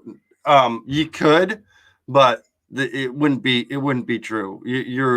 We from sea level, we know where we're standing. Yes. Yeah, that's the problem with the picture is we know the height that the tower starts, we know the height the mountains start, and we know where we're standing. It's all the sea level. So they're going by sea level. Right. She's just trying to be devil's advocate. Yeah, no, please do. That's awesome. No, because I really have no sort of I'm agreeing with all of this, and I'm probably being too agreeable, but I will say this: for someone to come out and say there's an absolute to absolute everything, to come out and basically, I think what Feisty Kitten was saying, or not Feisty Kitten, Milo Fire was saying, I agree with her that for a person to sit there and go, I know everything, and to not come out and admit that there is the possibility that they're wrong, that there's not the possibility for room of change, or what else did she say? Change, like things could change or whatever. Right. And they can't. thing. And the thing is, this guy that you're talking about, he was a huge flat earther for several years, if not decades. Yes. And he is coming out and admitting, hey, maybe I was wrong. Maybe I could be wrong. Well, can you bring up the screen I'm sharing right here? I will here in a second. I will, okay. But I'm just saying in conclusion that I always say, and this is something that actually Armor Up always says, the minute you think you know everything, you've lost that battle. like you've lost, Absolutely. because there's always room for to be wrong, or to even be right, to even be wrong, or to even be right. But to think that you're right all of the time is never a good thing.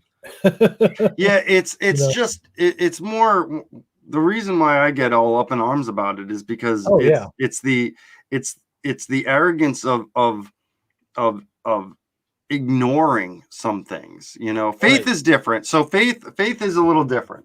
Faith is a belief system. Sure. It's a little different. It's not completely different. I totally understand the relationships, because most of the time you do have to believe things, even in real, like even outside of faith. You use belief on certain things, right? In fact, flat Earth versus spherical. I mean, I've never been up in space. I've never done a. I mean, I have done a few, tests. We all go to school. We do certain tests, but I've never had a vacuum that I could drop things in to measure the gravity. But these are things that if I was to become like an astrophysicist, these are actual tests that I would be doing myself. But here's the thing. I am on the side of the fence that I think Keith's dad's on, and I don't try to be arrogant. I try to be open-minded, but at the same time, I don't know how to explain it. I'm not going to say that their theory is stupid or anything like that, but I will say that there is things that we can prove without being arrogant about it. Let me tell you why it bothers me so much, right? And I'll put it into what my expertise is, right? I am a Microsoft Excel expert, right? I'm Microsoft Office expert. And when I say expert, I mean expert. Like, this is what I do for a living, right? So I code and I do all these things, and I automate processes, through emails and all that. Like I do. I mean, most of the times I'll work for a company, they can't even imagine what I'm capable of, because they're not knowledgeable enough in what the capabilities of the program actually is, right? And what I find, the thing that bothers me the most, right, is that I write down, on my resume that I'm knowledgeable in Microsoft Office, that I'm an expert in Microsoft Office. What bothers me is that everyone puts that. Everyone puts that. Mm-hmm. Everyone thinks that they sat in an office for 3 years, and they sent emails. Well, by golly, they're knowledgeable in Microsoft Outlook. And it's like, well, no, you're not. So it kind of irks me. You know what I mean? Like here I am. I do these crazy things, crazy reporting. What you do. Right. Yeah, and I fall into the same category as somebody who sent a few emails, for a couple of years on a resume. They look similar. So I get a little irked with that, where it's like, well, no, I really know Microsoft Office. So, and what this is based on, what this ends up going on, is the graphic that I shared here is the Dunning-Kruger effect, which is just a theory. It's not reality. Like, and it's I want to throw in real quick. I'm going to cut you off just for 1 second. Is that, yeah, there are better things to think about. I agree with that. But also, you got to remember, we bring these things up because they're fun to talk about. They're interesting, and it's just interesting things to talk about. It's just a good topic for discussion. And we know that a lot of people in the community, and I know a lot of my listeners, a lot of people that are sub to me, and I'm sure a lot of people I'm sub to are flat earthers. And so it's just, we like talking about these things, and we like bringing up a little bit of controversy, and we like doing stuff like this, not just for the sake of bringing in controversy, but throwing stuff in there to make you think, throwing stuff in there to make you, things that make you go, you know what I mean? Yeah. It's never, there are no absolutes. There aren't. There really aren't. Throw gasoline on a fire or anything per se. This is a thing that's more. I mean, it's a thing that's more than just flat Earth. It's more than just vaccines. It's more than just who's president. You know, this type of thing encompasses our daily lives on a daily basis. You know, we see them manifest as, like, for instance, flat earth, and we see them manifest as these things. Faith, it can manifest as faith as well. In fact, a lot of Christians, I find it funny. My dad is an atheist, right? And my dad believes fluffers. I laughed at that too. My dad is an atheist, and he believes he is more knowledgeable about the Bible than See what I most put down Christians there? are. Sorry. Yeah, no, I see. I know that's exactly what I thought of when they Yeah. said it too. So That's what they do. That's not that I was in the business myself, but you know, I know a little bit about behind the scenes thing. Have you ever seen what's that movie with Seth Rogen? Whatchamadoodle and Mary make a porno. yes, I mean, it's yes. the first thing that comes to my head when I hear fluffers. But anyway, go ahead, man. I didn't mean to throw you No, off track there. it's more of it's indicative, these, when you talk about the arrogance. So you have to you have to determine something about the arrogance. Now, confidence and arrogance are, they're a thin line. They really are. Someone can be super confident, right? But can be perceived as arrogant. But there is quite a difference between confident and arrogant. Arrogant is the ignoring of facts, the ignoring of truth. That's what arrogant is. Confident is, there are no viable disagreements, if you know what I mean. Like, for instance, I'm pretty confident in Excel, and even then it's kind of hard for me to even say that, because I know what my limitations are. I am very familiar. I know enough to know things I can't do, even in this program. So, but I'm confident in what I can do. I know what I can do. I know that I am above your average, Microsoft Excel user. I'm confident in that. But I'm not arrogant with it. That's the difference. Is because I've done, I know my level compared to your average user, and I know that I'm above that, well above that. So that's the difference between confidence. Arrogance is me just thinking I'm better than everybody. Regardless, I'm better. I've been using Excel for 10 years. I'm obviously better than your average person. Well, that doesn't actually make that's not an actual, that's an opinion. You don't know that. No one really knows that. No, I know that I am. It's not just experience. It's experience and knowledge. I'm very familiar with the average user. I was an average user. I remember being an average user. When I say average, I don't mean middle ground user. I mean just your average person who uses it. Not because I would actually consider myself an average user of Excel as well. But because I don't know, there are things that I don't know still. So it's weird to, when you're using it. Ask you, would you agree that, like, no matter what you do, no matter what your expertise are, there's always going to be that one person that's always better than you? Kind of. Always, like the guy that's been doing what it is you're doing, but you're doing it professionally, like you do it for a job. Like, there's always going to be that one guy, not just you, I'm talking about everybody. Like, there's always going to be that one guy that maybe he put in 20 or 30 years in the field or something like that. You know what I mean? Yes. And also, in a way, it kind of does come down to experience, because experience is what gets you there, but the knowledge is what keeps you there. You know what I'm saying?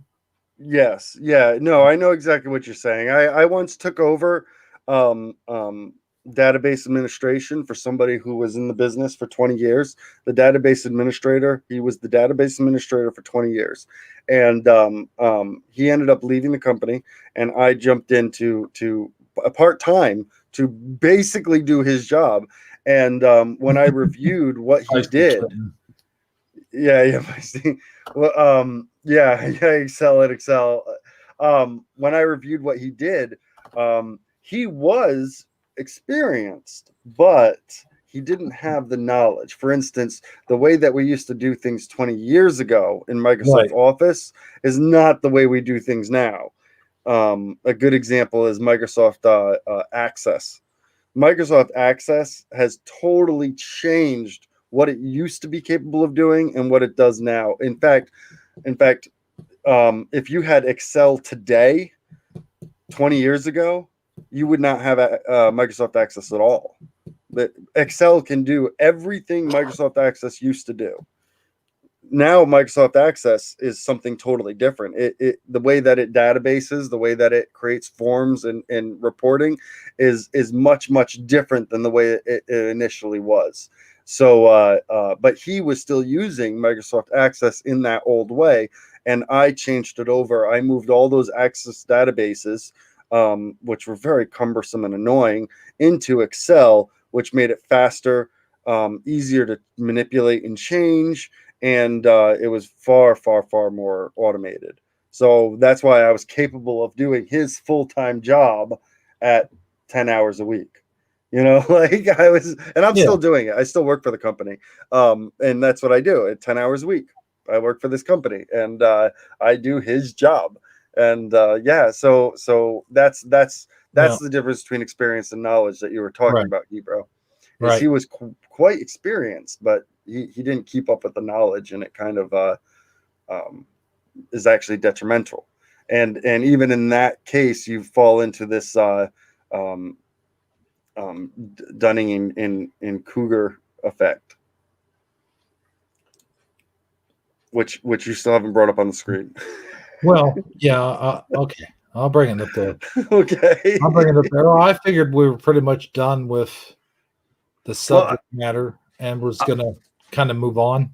Yeah, and I kind of was using that as kind of a merge into this, right?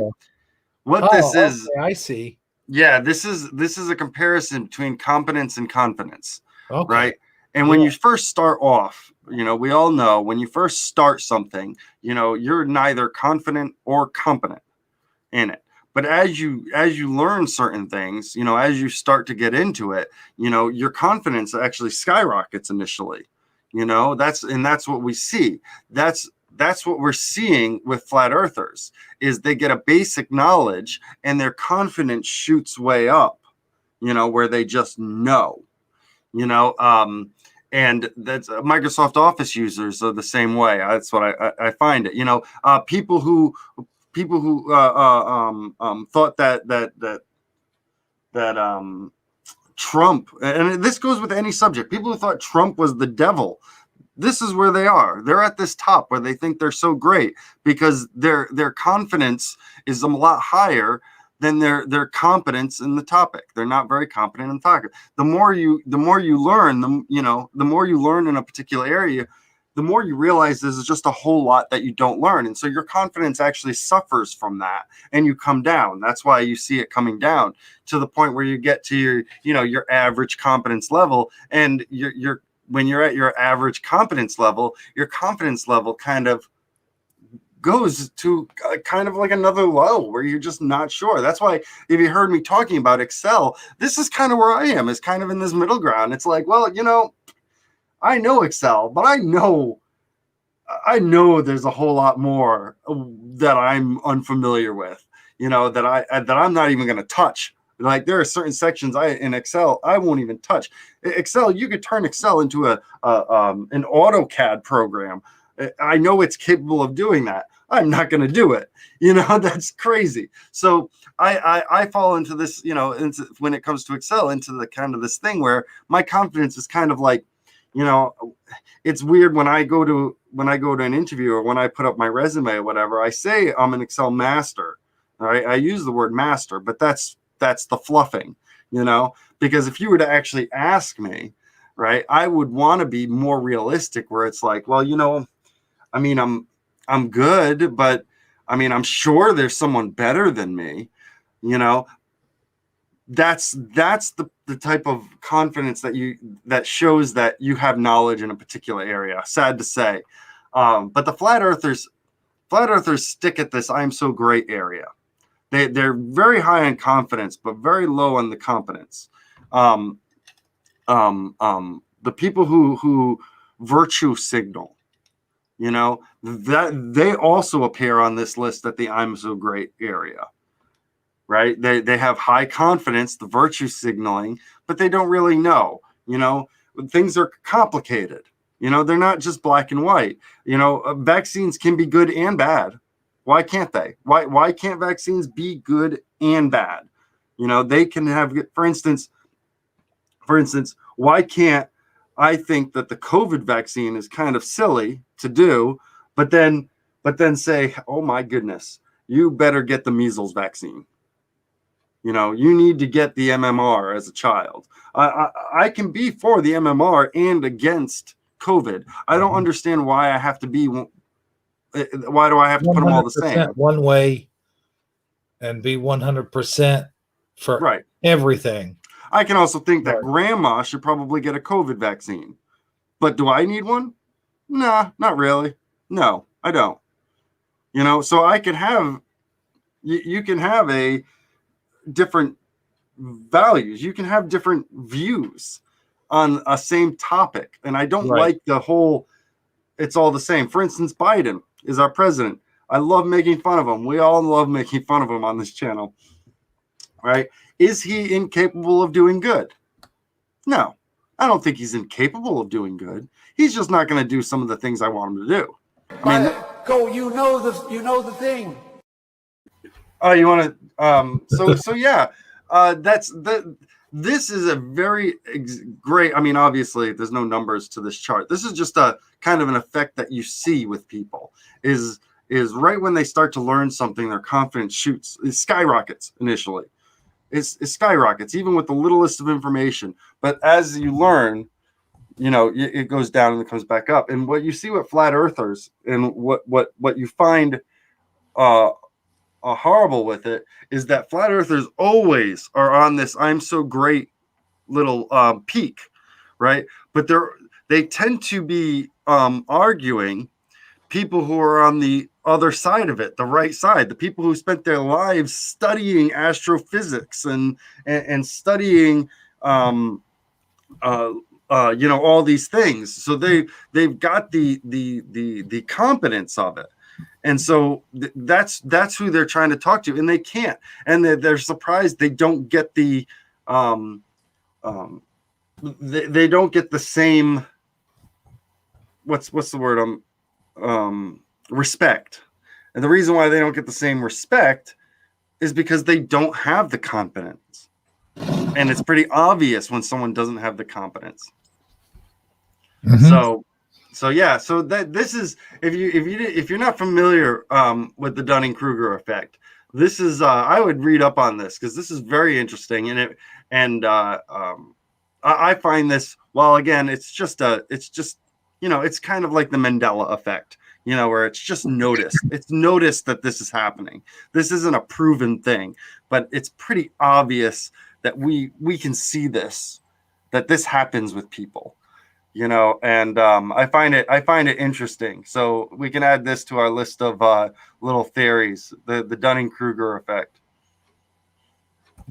So that's it. That's all I wanted to talk about today. That's my topic for the day. Cool. Cool. Yeah. Very, very good stuff indeed. Let me tell you, some of that stuff goes beyond like over my head and stuff, but I tell you what, I like hearing it. I like listening to it, and our audience is appreciating it too, as it appears. So Connie Joe says, Connie Joe says, so what happened to Sadji anyway? And the short answer, I go, his eye went out on him, and then later on, I go, I've got to teach him no means no. Oh. Give me 10 seconds. Just 10 seconds. 10 seconds. Okay. Well, here's the thing. I'll give you 10 seconds, but we got some good news stories for you guys out there today in the audience. We got some. I got 3 stories, although I might just cut it down to 2. I don't know. I was going to do this, it said you was going to be here, but I think we'll break it down. Maybe I do 2, and then Keith's dad could do 1 or something like that. But okay, I think the first 2 actually have a video with them. So, what does that mean, Milo Fire? No, hello me. No, hello me. What do you mean? No, hello me. Be cryptic. Very cryptic. Here we go. 12 a.m. and we got a soda cracked. We have soda. I repeat, we have soda. Yeah, I hope you feel better, Miss Connie Joe. Hope your Yeah, leg feels better. So, with that being said, I'm sure some of our listeners would like to hear some good news, wouldn't you? Yes, let's do it. All right, ladies and gentlemen, it is now time for good news.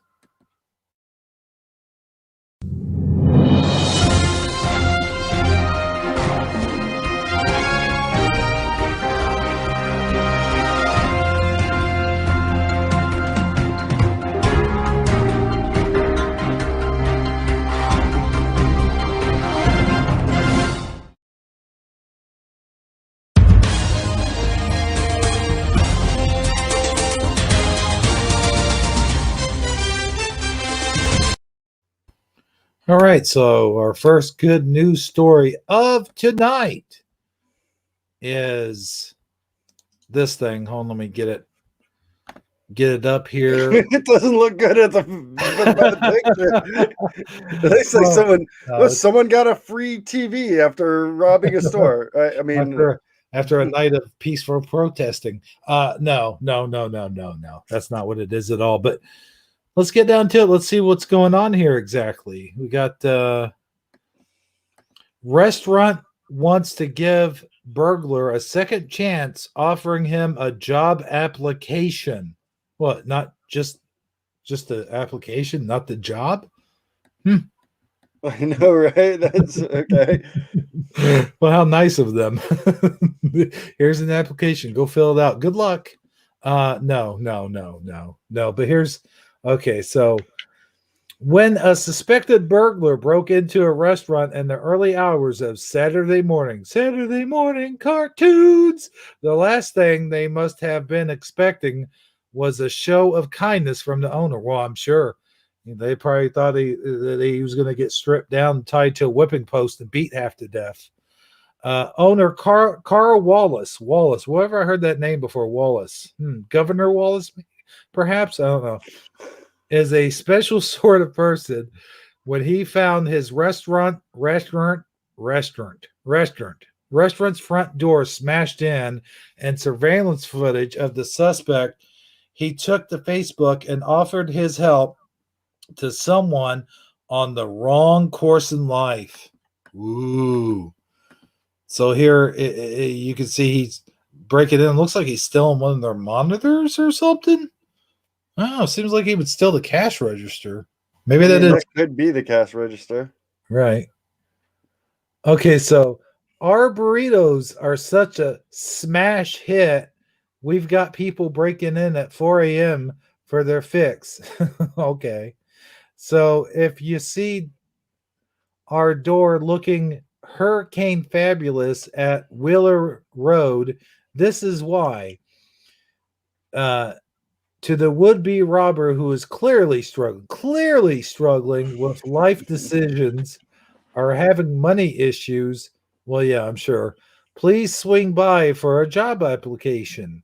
Okay. There are better opportunities out there than this path of destruction that you have chosen. My personal cell is 706-513 3557. That number again is 706-513-3557. So all of you guys out there listening and watching this broadcast as well, if you need a job at this burrito place, then and you live in the area, then go ahead and give this guy a call. No police, no questions. Let's sit down and talk about. Let's give them something to talk about. How we could help you and fix the road you're on. Sincerely, Carl Malone. No, I'm just kidding. It's just Carl. Just Carl. Not Carl Malone. Carl, what are you doing, Carl? You just killed that guy. While the thief was not yet come forward, Wallace's act of forgiveness has since had him seeing lots of friendly faces in Augusta, Georgia. Restaurant Diablo. Ooh. No wonder he broke in there. No, I'm just kidding. Diablo's Southwest Grill. Well, if you're going to name your place after the devil, just saying, kind of expect bad things to happen, Just, I thought the Facebook post was probably one of the best things I ever read. Customer cheer best told WRDWTV. So as a result of what I read and the compassion, I wanted to support the business. So where did the compassion come from, you may ask? A genuine belief that love and kindness, forgiveness will always be better than hate, says Governor Wallace. Oh, I mean, William Wallace. Freedom. This guy looks like Marky Mark. He does look like Marky Mark, yes. All right, so here's a YouTube video. I hope the Channel 6 ABC affiliate doesn't sue our butts. Some customers are calling him the burrito bandit, but he wasn't looking for food. He needed cash. Now the owner of the Diablo Southwest Grill on Wheeler Road is offering him an opportunity. It's easier to spread love than hate. It's a story of He don't sound like him, though. The Easter holiday. That's what Carl Wallace, owner of the Diablo Southwest Grill on Wheeler Road, says he wants to happen after an overnight burglary. So last night around 4:42, we were broken into. They were only in the restaurant about 45 seconds, and of course the alarm went off, and they grabbed the register. There was no money inside the register, but the bandit did leave behind some damage using a brick to break into the restaurant. Ripped out the wires. I mean, he didn't do anything nice and clean. He just snatched and tried to take off. Apparently, this wasn't the only store he's broken into. Wallace says after making his Facebook post, other store owners reached out to him, claiming the same man broke into their stores. They've actually sent me pictures of their break-ins, and it's the same white hoodie, it's the same statue individual. It all lines up. I don't think this was just a one and done. So hopefully this person decides to change career paths. And instead of making a cry for help, he made a call to action. So I take a different approach and reach out to the person and say, look, come sit down, let's talk, and let's give you an opportunity in life that will change your life, because this career path that you're on is not going to work out for you. Wallace's customers say they're not surprised by his reaction. I think they're just trying to look out for what's best for other people. And unfortunately, sometimes people are going through rough situations and make bad decisions. I was really grateful the way they responded. I thought that was a really nice thing, and even be able to twist it around and say, hey, what? Why? we can help you with that. Why would you put your beard like that? I was wondering what you were questioning. Yeah, let's question the guy's beard. Wait, isn't that the isn't that the KFC guy? Isn't that how he had his beard thing going? His chin? Yeah, kind of, isn't it? Yeah. Colonel Sanders. Oh my god, that is so Georgia right there. What man. I have he actively shaves the areas around that little to make a little T on his chin. Oh boy. Sorry. Oh boy, Keefstead. Only oh boy. Now the owner tells News Channel 6 that he plans to have the door fixed on Monday. That's right on time for Masters Week. You can also find that full surveillance footage of the break-in on our website at WJBF.com. Well, we already saw it, so there you go.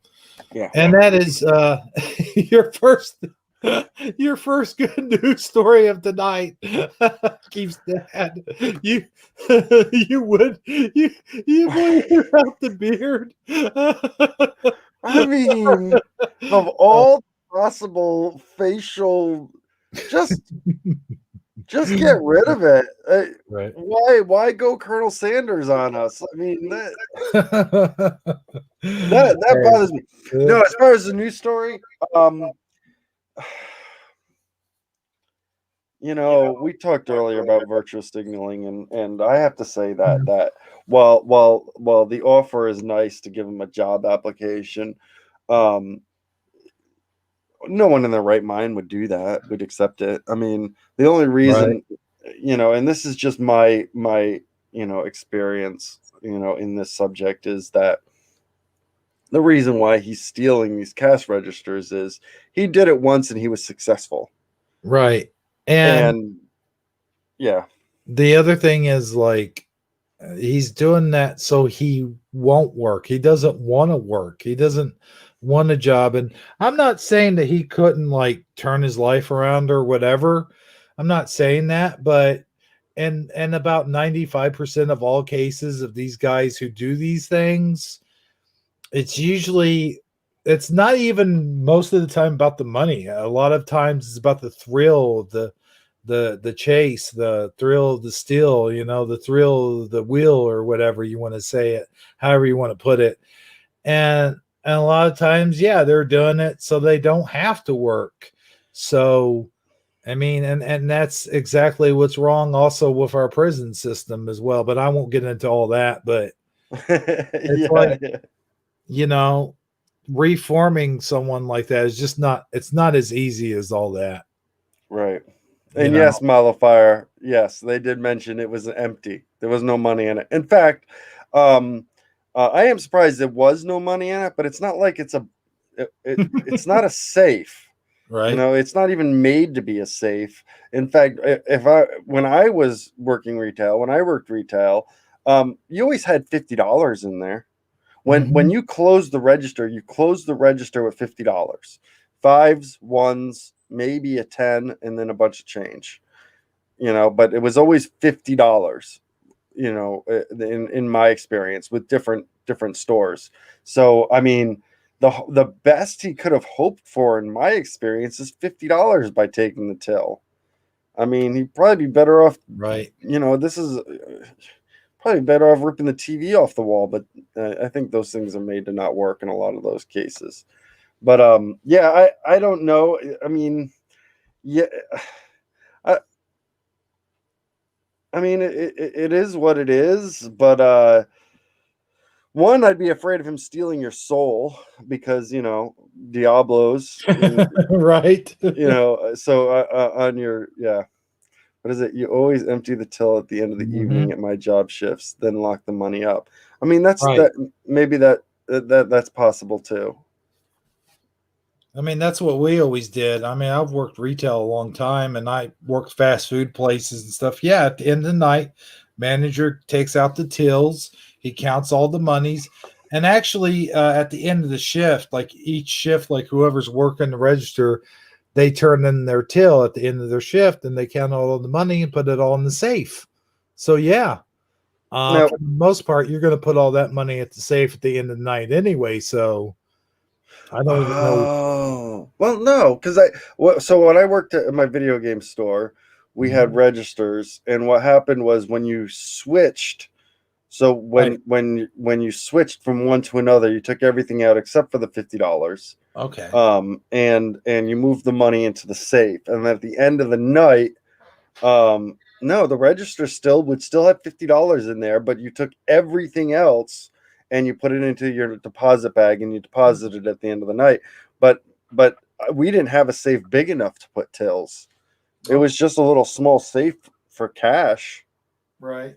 No, we always put all of ours, like you said, and clear out the till, count it down, of course, and then put it into a I don't know if it was a box or like a bag or whatever, those like cloth bags, you know what I'm talking about, and then like put it in the safe. That's how we did it. Hmm. And then, of course, I don't know what day it was, but there was always a certain day where Whatchamadoodle would come by and pick it up and take it to the bank.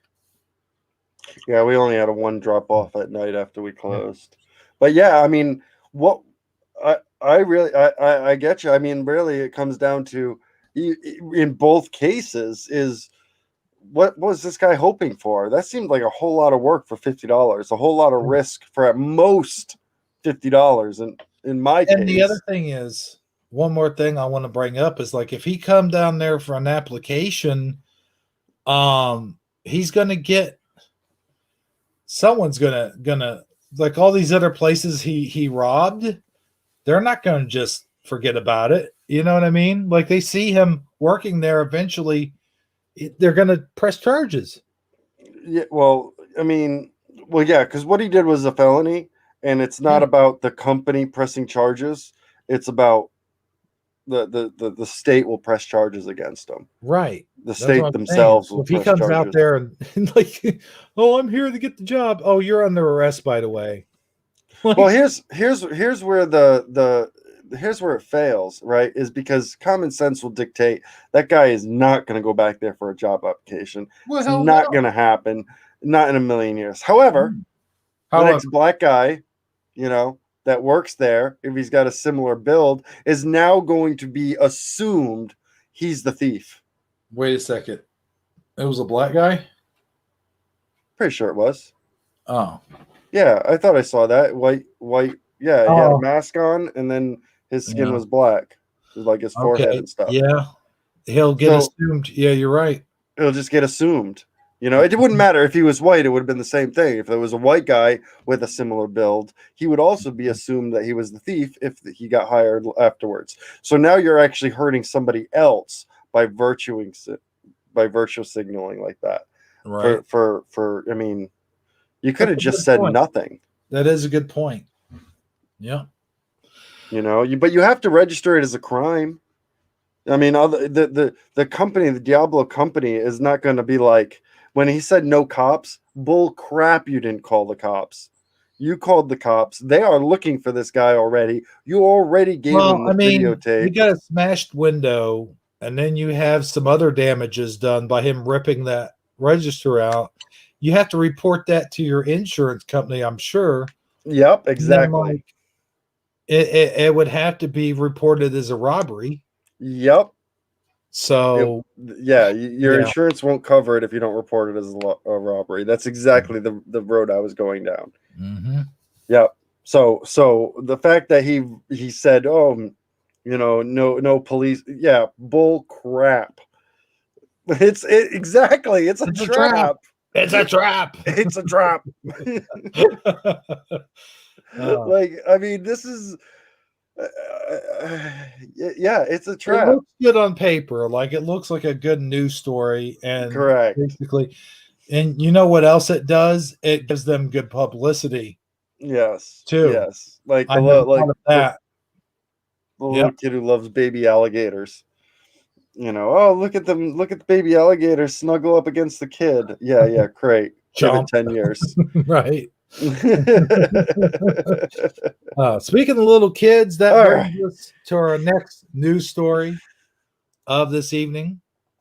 This hopefully is a better one that doesn't have a faulty sense of reasoning to it. Yes. Sister makes video for the classmates of her brother with autism who is starting first grade, and it's adorably helpful.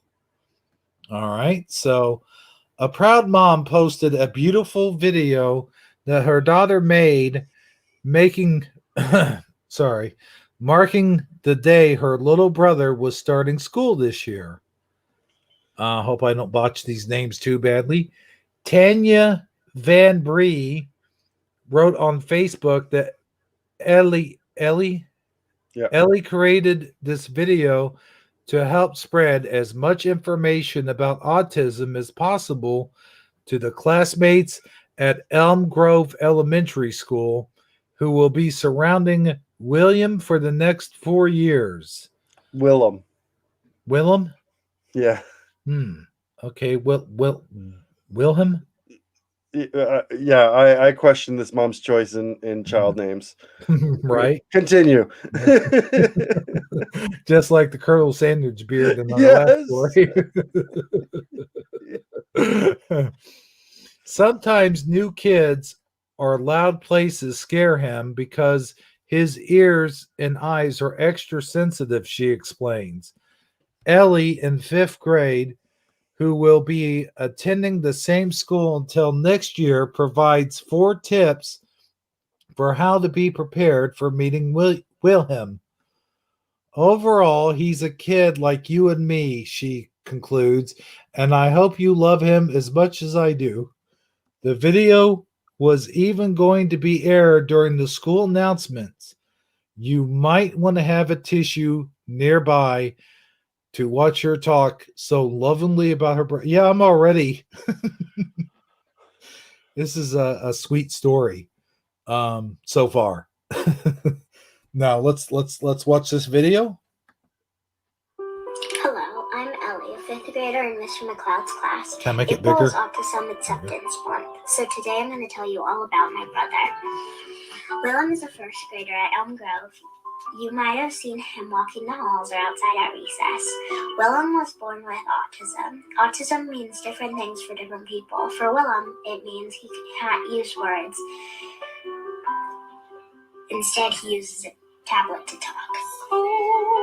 It's cold, yay! Yeah, cold, rain, and snow when we went on our walk today, right? Rain. He has words in his head like everyone else. His brain just doesn't cooperate the way he wants. It gets frustrating for him, but he still makes tons of sounds to practice. Fish on the rig.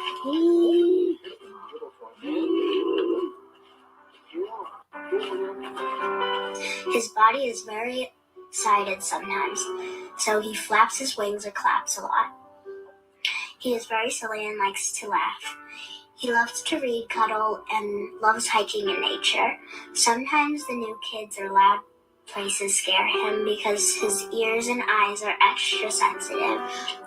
Overall, he's just like a kid like you and me. Here are some ways to be a good friend to someone with autism. 1. Smile and say hi. 2.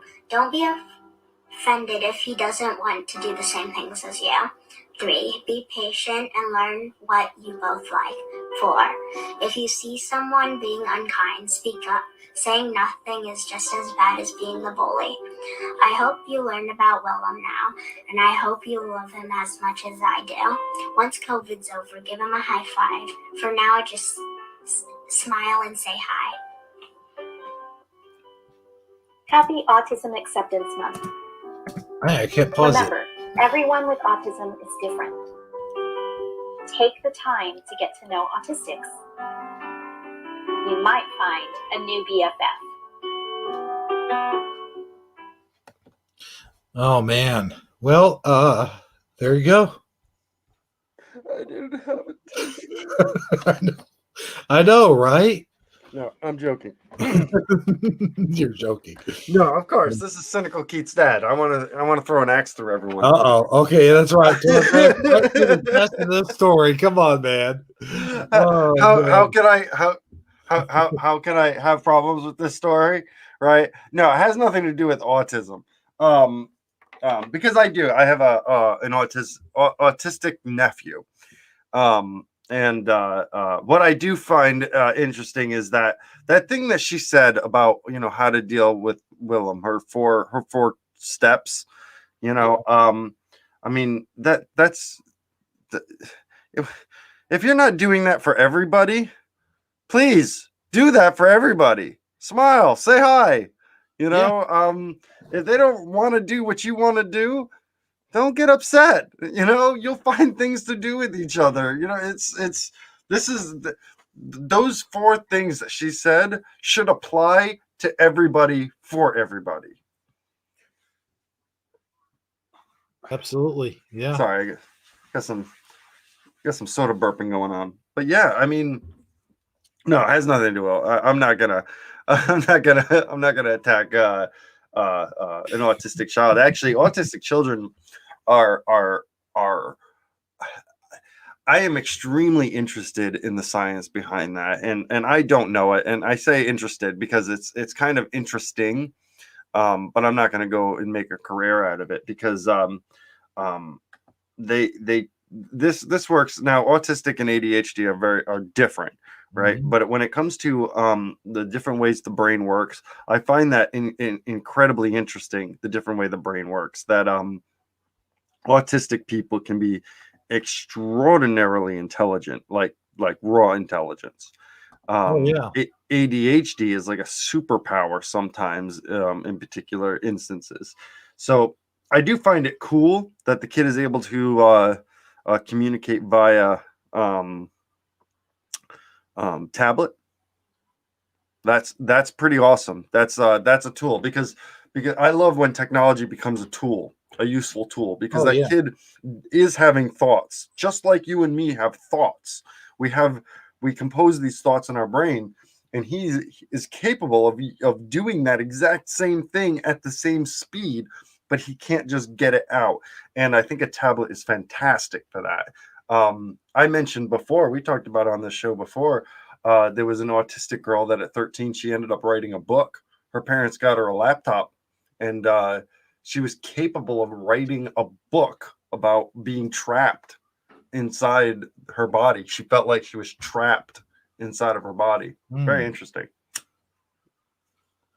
Man, So, yeah, I tell you, yeah, I have a autistic son. Doesn't live around here. Lives in Connecticut with his mom, but I know the struggles. I know the struggles that she had with him raising him, and which that's a whole different story going into why she did what she did. But anyway, and I understand all that stuff. yeah, as far as I was looking for the virtue signaling, because videos like this do tend to kind of throw, oh my goodness, why are they virtue signaling? Didn't see any of that here. I'll be honest. Unlike that video we saw before, which was completely ridiculous as far as what he was trying to accomplish. Here, the accomplishment is very realistic. It's very put down, and it's a so no, I don't. This video, I was going, oh my goodness, it's a piece of the puzzle, kind of Jenny McCarthy type of. That's what I was expecting. Didn't see any of it. Loved it. I love the video. It was a cute video. It was indeed. It almost brought me to tears. I'm not gonna lie. Oh, Hey, really? No, it's going to take a lot more than that. No. For me. I may be a Hebrew man, but even a Hebrew man breaks down sometimes.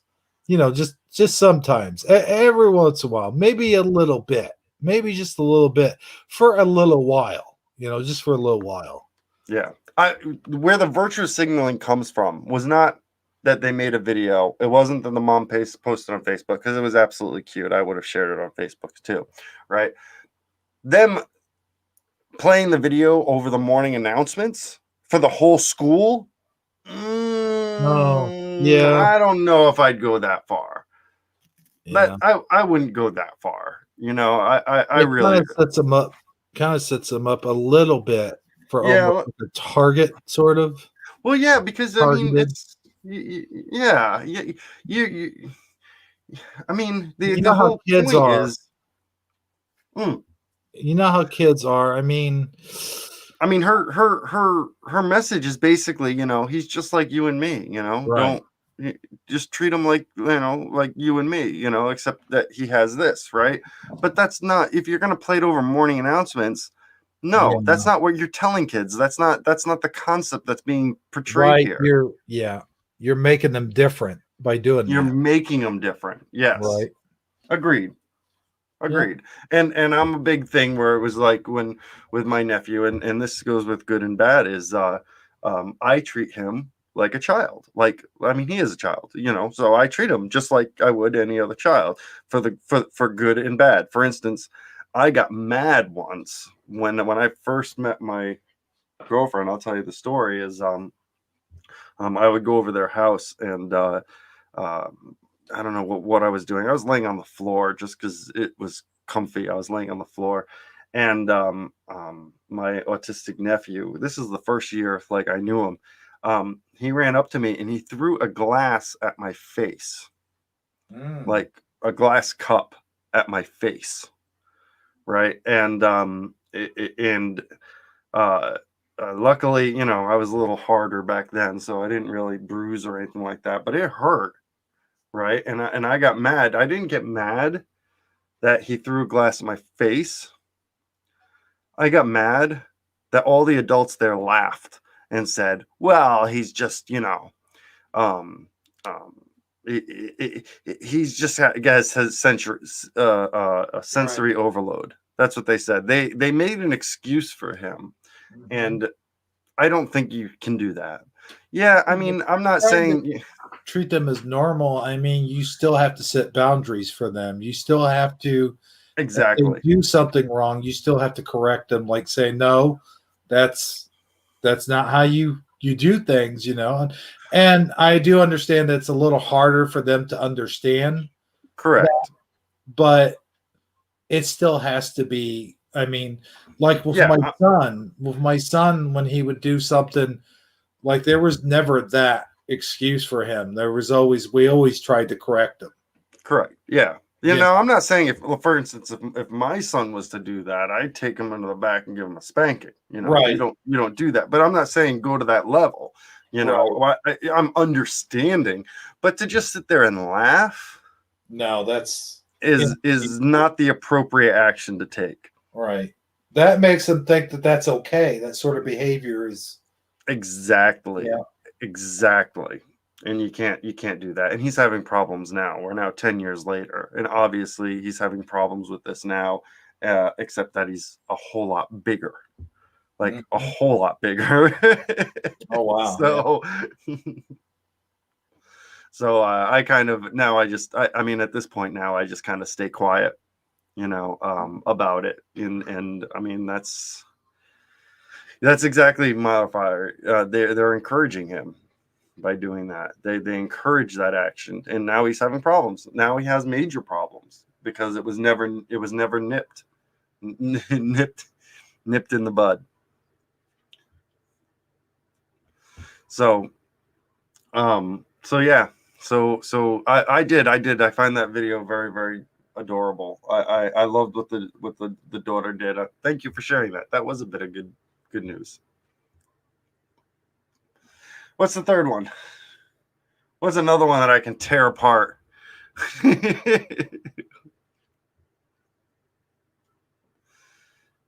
You still with us, Hebrew? We might have lost him for a minute. But oh yeah, we did. What is it? Sad that a reminder needs to put it out there, but some people are ignorant. Not in a bad way or mean way. They just don't know. Yeah. Yeah, I mean, this is something parents should be teaching all their kids. You know, just be nice to each other. Just that's it. Heck, 2,000 years ago, a guy said it. They killed him for it. You know, that's all. We haven't learned a dang thing. All this technology, where we still have to keep reminding people, just be nice to each other. That's all you got to do. Being nice to each other and having respect for each other are two different things. So you don't have to have respect for anybody. In fact, respect, I feel respect is earned. It's not really given. And but being nice, I can be nice to anybody. Be nice to everybody if I can. But once I learn they're not nice, well, you're probably not going to get. You know, I'm not going to be nice to you anymore, and it's going to be a lot harder for you to get the nice me back.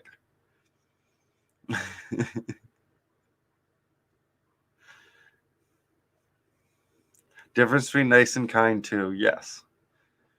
Yeah, there is a difference.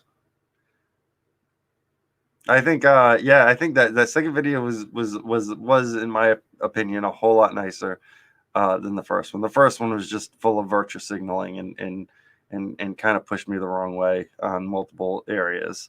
I'll be honest. I mean, that's what laws are for. You know, the the law the law is made to not necessarily punish people, and I would think that if the punishment is not working, then we need to reevaluate what it is. But you shouldn't be able to break into people's restaurants and then be given a job. You know what I mean? that should not be the outcome. It just can you imagine if that caught fire? That would be terrible. Maybe it's kind of nice for once, but if everyone did that, I think that would be terrible, because there are no consequences. There should be consequences to your actions. And breaking into a store should have consequences. I think a lot of punishments do tend to be too harsh.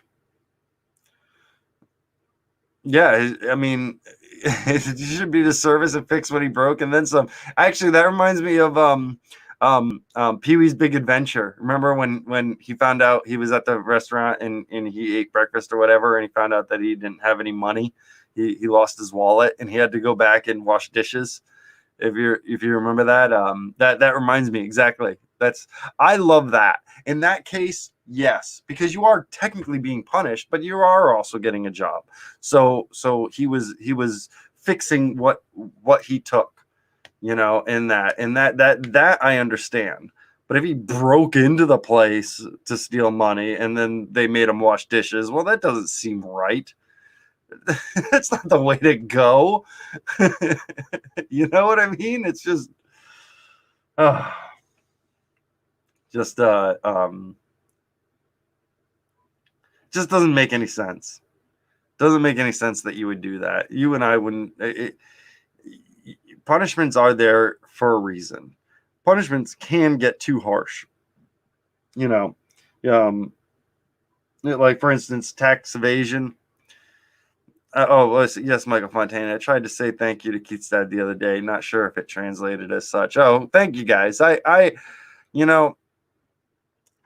talk about that for a minute. I love the outpour that veterans get.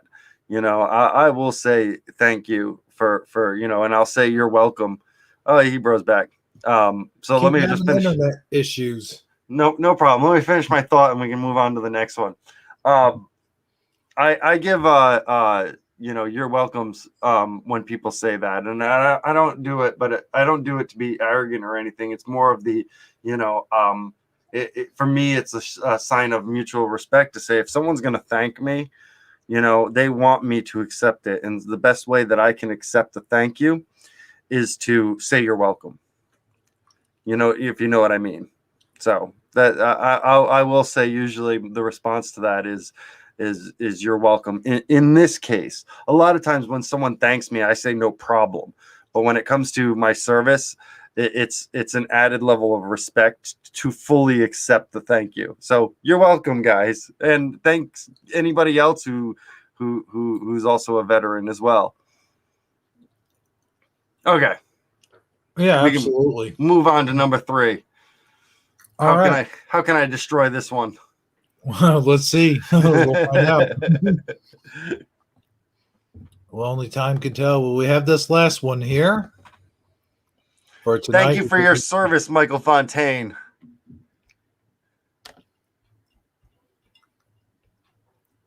Let's see here. Where oh yeah, I gotta click on the thing first.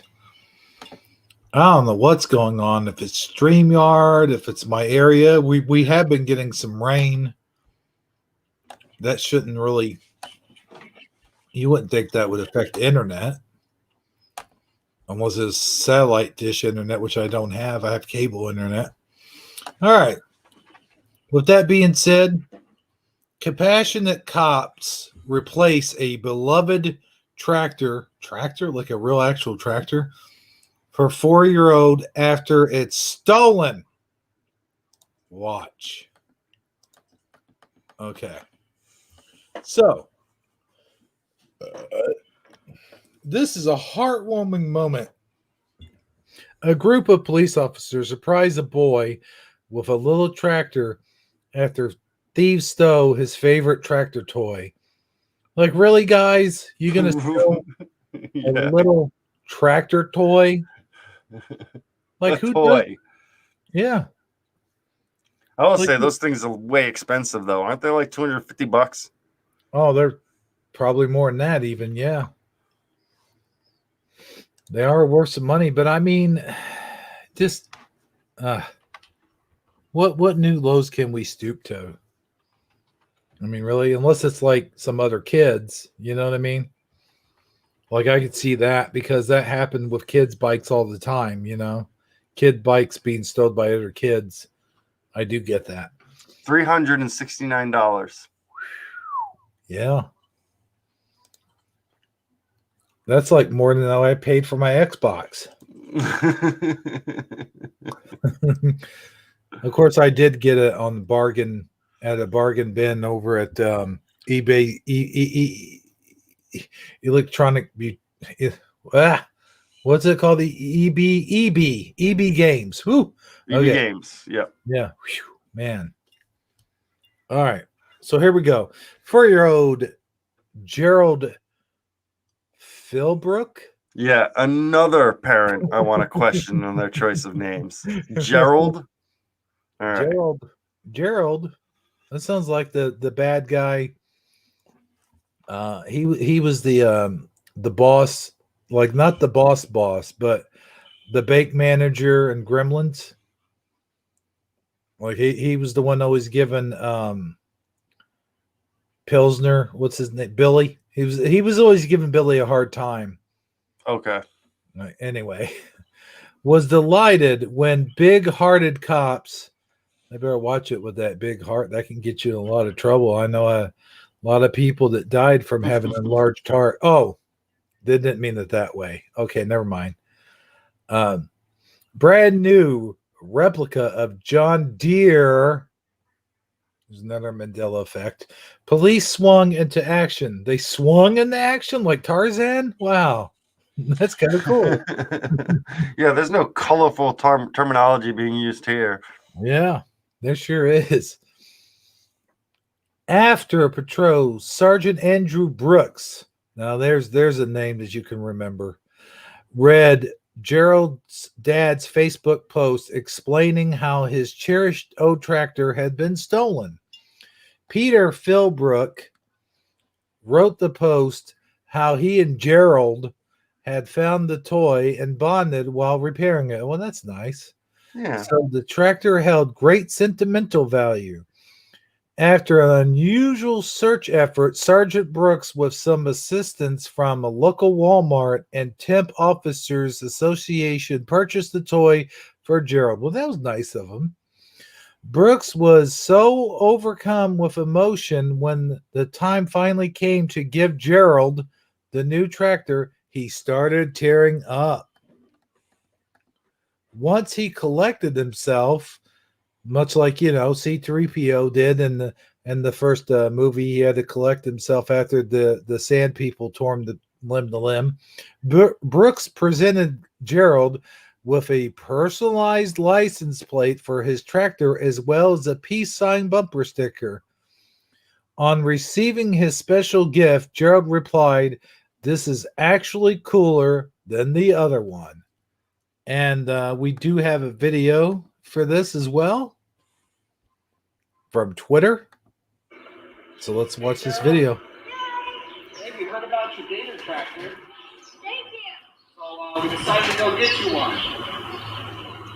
You want to see it? Yeah. Come on down, dude. Look at that thing. That looks totally cooler than my actual engine. Right on. Well, I saw the story on Facebook, and I decided that I'm a crybaby. It's okay. We're all gonna die over here too. I decided that you deserved one. I decided that you probably shouldn't know about bad guys. So I wanted to show you what to do tomorrow. Okay?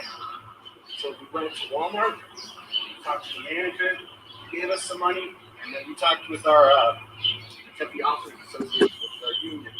We got some money from the charities, and we bought you this. Okay? I got you some goodies too. All right? So I remember from the post, you had a little license plate on the back. So we got you a little metal license plate right here. It says your name on it. Super cool, right? And then I also got you a cool sticker, a peace sign. Thank you. All right, so I'll let you sticker it up how you want. And I'll talk to your dad about the safety stuff of it. But go ahead and have fun, mister. Thank you. You're welcome. Yeah. We're happy to give this to you, my man.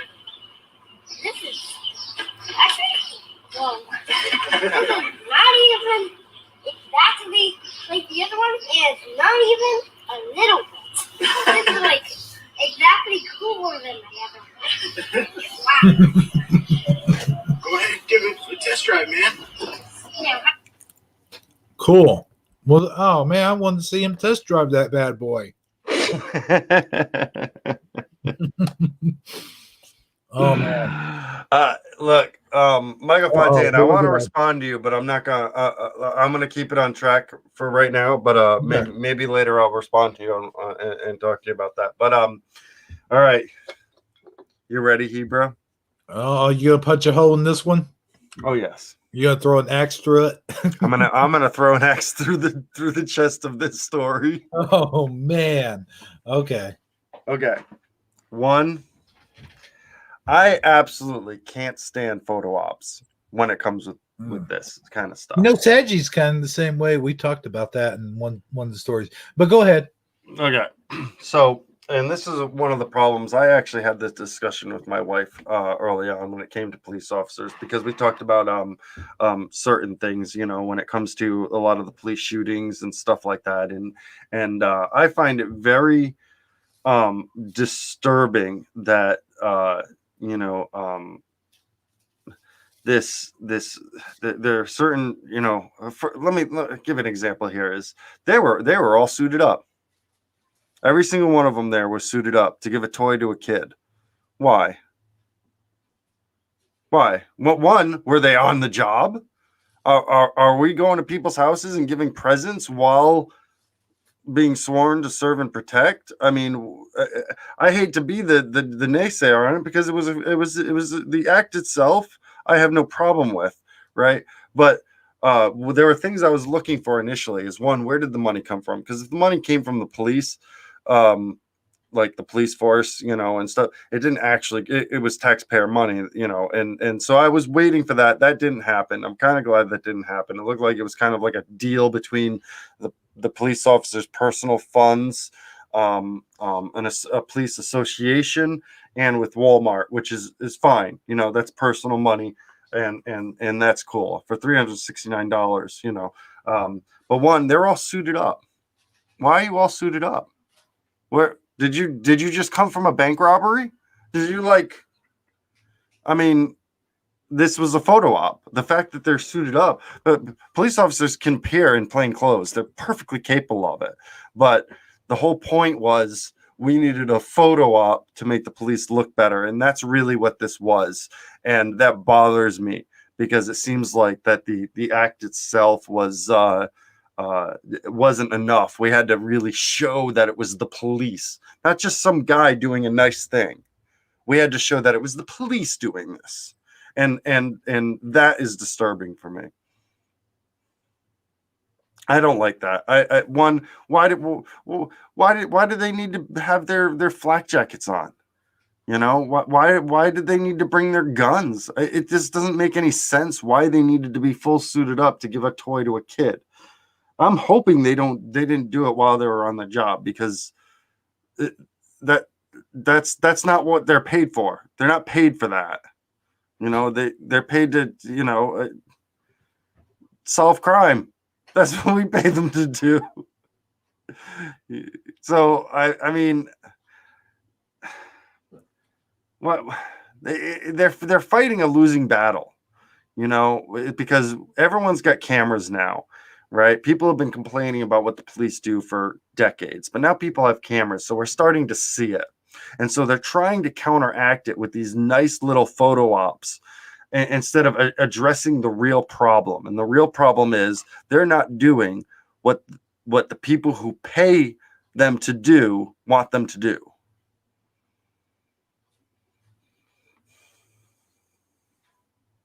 That's all I want them to do. That's it. That's just do what you're being paid to do.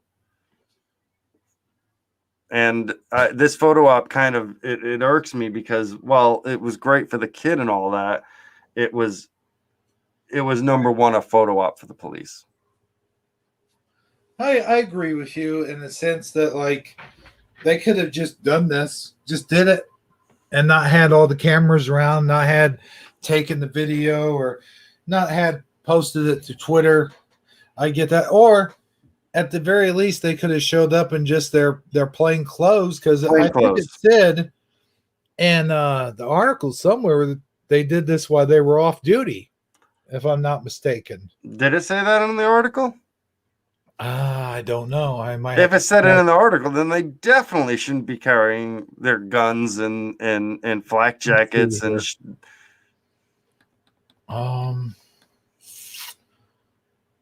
Police officers surprise. No, maybe.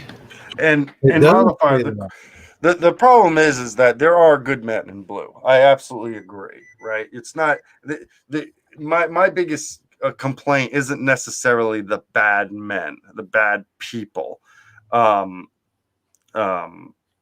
It's more of a systemic. It's more systemic than that.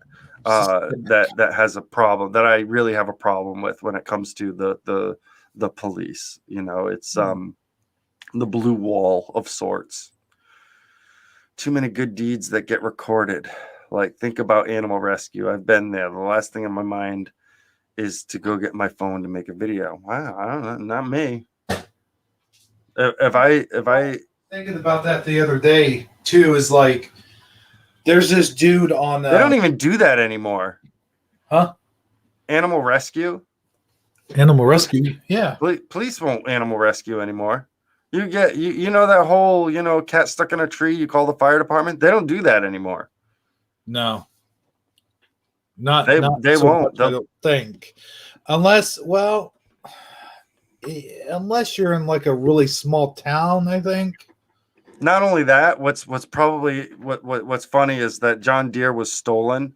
I don't think there was even a but I'm going to tear this apart even more here. One is I don't think the police were called because he mentioned that it was on Facebook. He saw it on Facebook. Mm-hmm.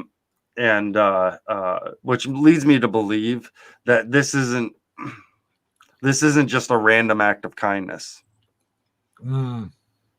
I don't know if this is just a random act of kindness. I'm starting to think that that dad probably had some sort of connection to this guy, and then this was a kind of, again, hey guys, we need to do a photo shoot. Well, my one of my buddies on Facebook posted that the John Deere was stolen. Oh, okay, let's see if we can get him a new John Deere. And so there are things suspect to me in this, if you know what I mean. Okay. Yeah. Cute kid. Kid was adorable. Not to mention the Power Wheels in of itself. I mean, if you guys were anything like me, when I was a kid, I wanted a Power Wheels so bad. So did I. Uh-huh. And now that I'm grown up, I totally understand why my mom never got me a Power Wheels. I totally understand it because I would never get a Power Wheels for my kid either. There's $369. That's crazy. The thing only goes like 4 miles an hour, less than that. But I would recommend if you can, and I'm not saying go completely out of your way. But for instance, if you ever get stopped by police or if you ever get contacted, the first thing you do is whip out your phone. Not big wheels, Power Wheels. Yeah. But yeah. I used to have a big wheel. I totally had a big wheel too. Mhm. That's what you have to pedal it with your foot. Yeah. They had the two pedals, big wheel. Yeah. Mhm. Oh yeah. I did. I remember my big wheels. I think. Yeah. But no power wheels. I even have a picture somewhere of me My on my big wheel. I did get my son a powered scooter, like a 2-wheeled scooter, like like the Razor scooters. My son does have a powered Razor scooter, and you know what? Now that I think about it, my daughter did have a Power Wheels. She had a Volkswagen Beetle Power Wheels. And we lost the connector for it, and we ended up selling it or giving it away or something. I don't remember what we did with it. Something along the lines of that. But they don't last very long. Michael Fontaine, hold on. Power wheels, power wheels, go. I love that commercial. Power wheels, power wheels, power wheels. Power makes them go. Raw! Yes. that was an epic commercial back in the day.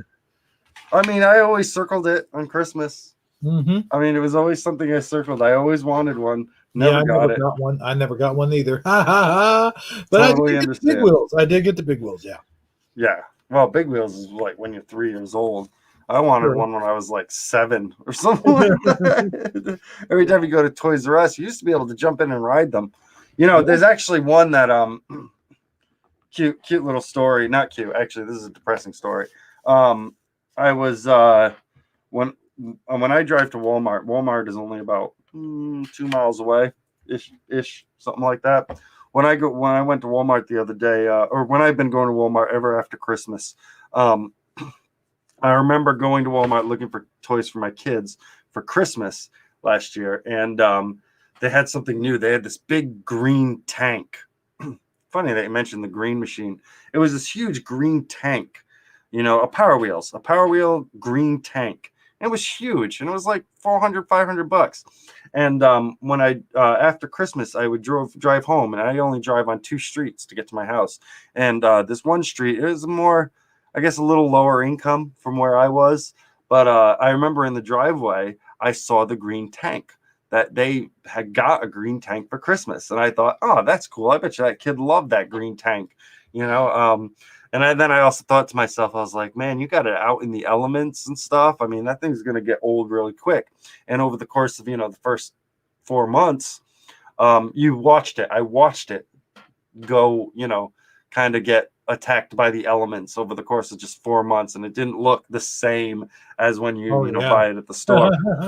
Right. I went, here's where we're going to get a little depressing. Last week, I drove by. The house burned down. It's just a shell of a house. It's got black, on the windows. So it burned. You can see the entire inside of the house. It's just, the entire house burned down. I don't know the story behind it. I might have to look it up. But the house burned down, and that tank is no longer there. So that's the end of the story. As depressing as it is. I might have to find out what happened to the house, because I mean, if you were in that house, you didn't survive. So I'm hoping everyone got out. For sure. But it was weird. The house is still standing. It's got a roof and it's got walls, but all the windows are, broken out, and there's black all around the windows and stuff. A go-kart. I used to do go-karts. Every year we would go to pick apples, because New England, that's what you did in the fall. You go and pick apples, and there was a go-kart place there, and so every year, that's a good memory I have as a kid, picking apples and go-karting.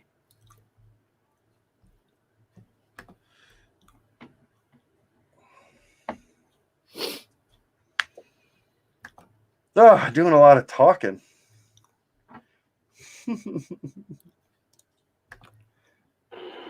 It's me, the boss of the Silverhawks again.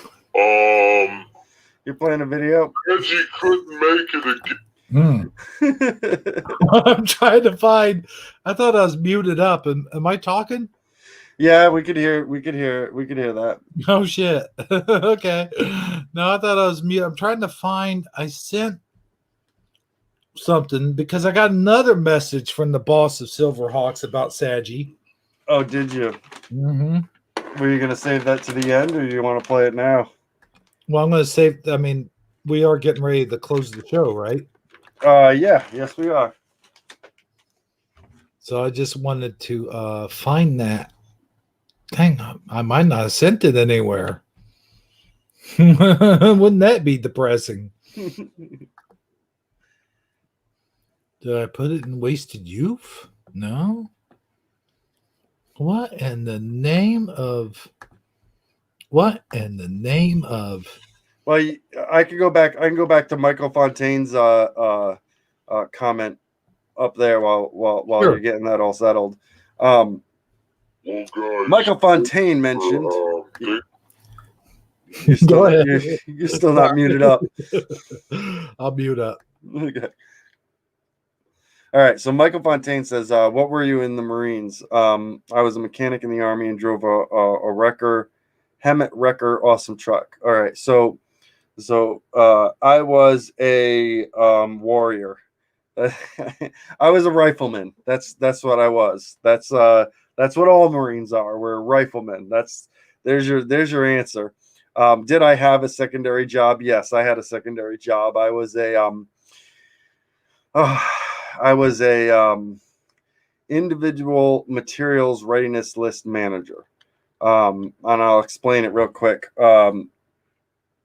What a readiness manager is in the Marine Corps, it's a very special job for the Marine Corps only, because the Marine Corps has to be able to deploy within 48 hours. In 48 hours, you have to be somewhere. Marines, that's what they're known for. You know, they're known to be able to just jump up and go somewhere. And so what my job was, it was kind of supply. I was attached to a squadron. I was attached to a squadron and squadron of Harriers. And what my job was to make sure that we constantly had the gear we needed to support long-term deployments within a 48-hour period. Meaning we always had to have our test gear up to date, calibrated, all that stuff. And it was my job to manage all that gear. There was I think we had I want to say 500, 600 pieces of gear. You know, these are the $1 million equipment. This isn't wrenches and screwdrivers. This is the $1 million equipment, ordnance, test equipment, stuff like that. And it was my job to make sure everything was always in order at all times so that we could deploy within 48 hours.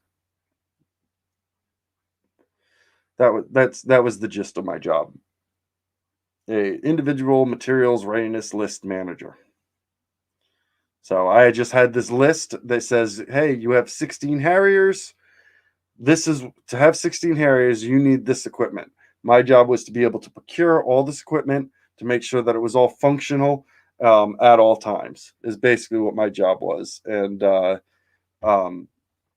it was a lot harder than it sounds. Because unlike the Army and the Air Force and the Navy, Marine Corps was poor. We're a very poor service, so we couldn't just buy new gear. We actually, most of our gear came from the other services. They were kind of hand-me-downs. And it looks like Hebro's back. Yes, sir. Yeah, I was just wanting to say, first of all, welcome, Fizzy, to the show. Yeah, I'm glad that she popped in here. She's got a laughy face emoji, and I want her to stick around to the end because I have that very funny message from the boss of Silverhawks. You know, the boss of Silverhawks sent me another message because Sadji couldn't be here tonight, so he wanted to make sure he got all the messages from Sadji. Sadji was the one that dictated the messages to him. So anyway, yeah. Busy Pot. By the way, I was in Dan's show last night, and I donated some money, but he was so busy talking to Davey, who is still in the Navy, by the way, that he didn't even see my donation. So I know that happens. I know that's a thing. But you tell him for me that I'm very sad. I'll say it like this. Am I sad? Yes. Am I very disappointed? Yes. Was it Dan's fault? No. but no. Oh man, you fell asleep at some point, you mean, during the broadcast? Oh man, how dare you? How dare you? No, but that's pretty much the end of the show, Keith's dad. If you had any final thoughts, this is the time to do it.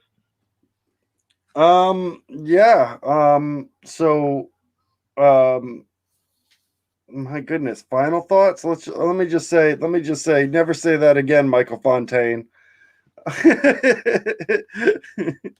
Part of the Navy. I had to type something out because I didn't want to just come in and hit you for it. But the men's department.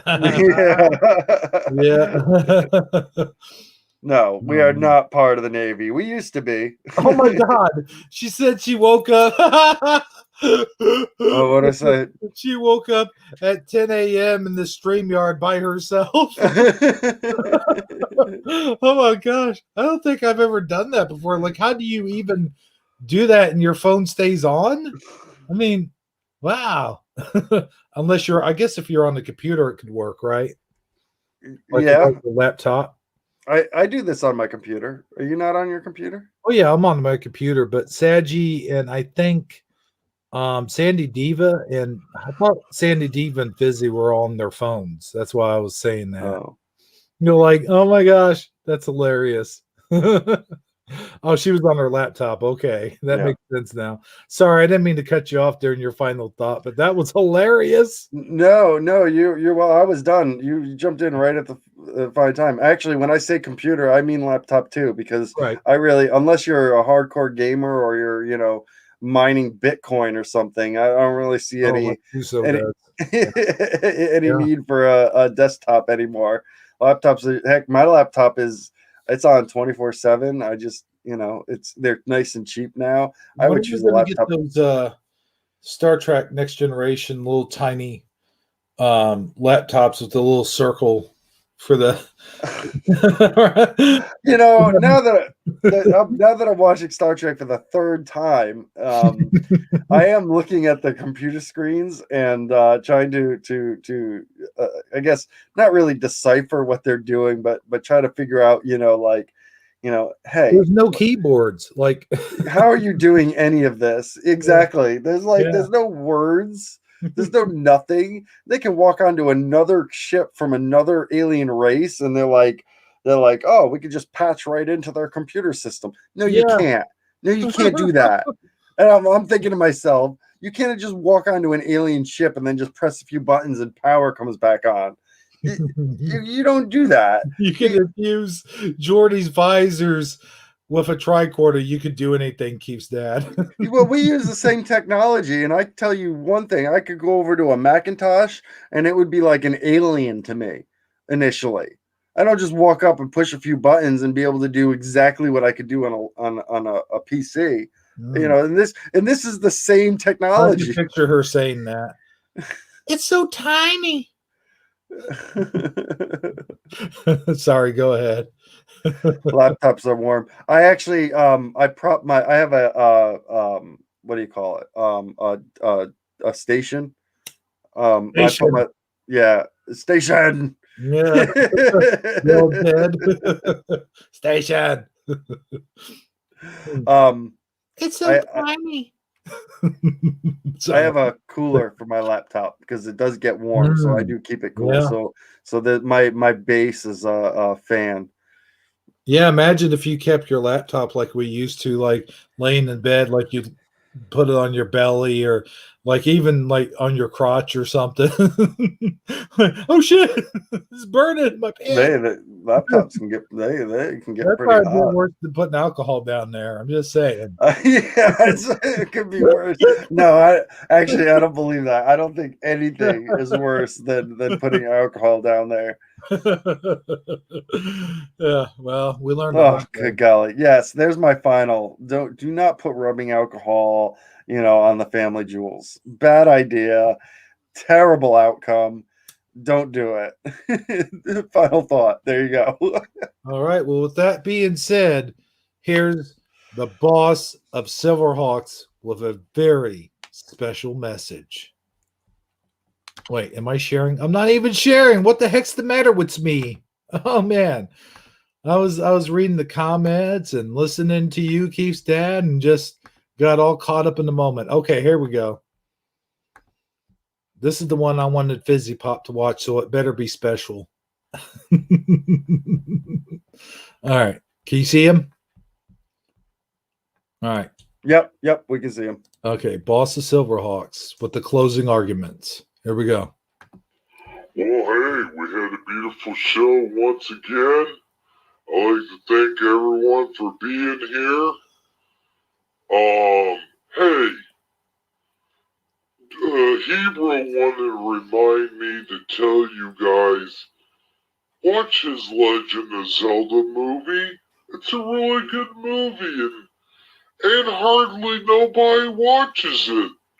I think it's kind of bullshit that they don't, but you guys got to give it a chance. You got to give it one chance. Just one little tiny chance. That's all he asks. I mean, I don't really give a shit either way. I'm getting paid to say this, but yeah, just, give it a chance.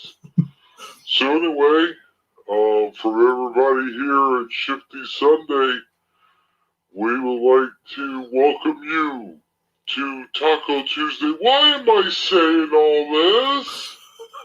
Is this even in the script? Am I getting paid for all this extra shit that I'm saying? I mean, I run a superhero organization, for crying out loud. Is this what it comes down to? Ah, Jesus, lizard. Alright. We'll see all you folks on the next Shifty Sunday. No, I'm not doing it. I'm not plugging Taco Tuesday. No.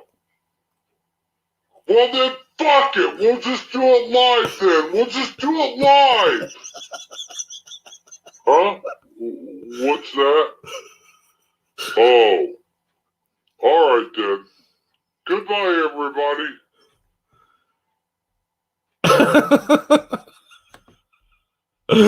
Well, there you go.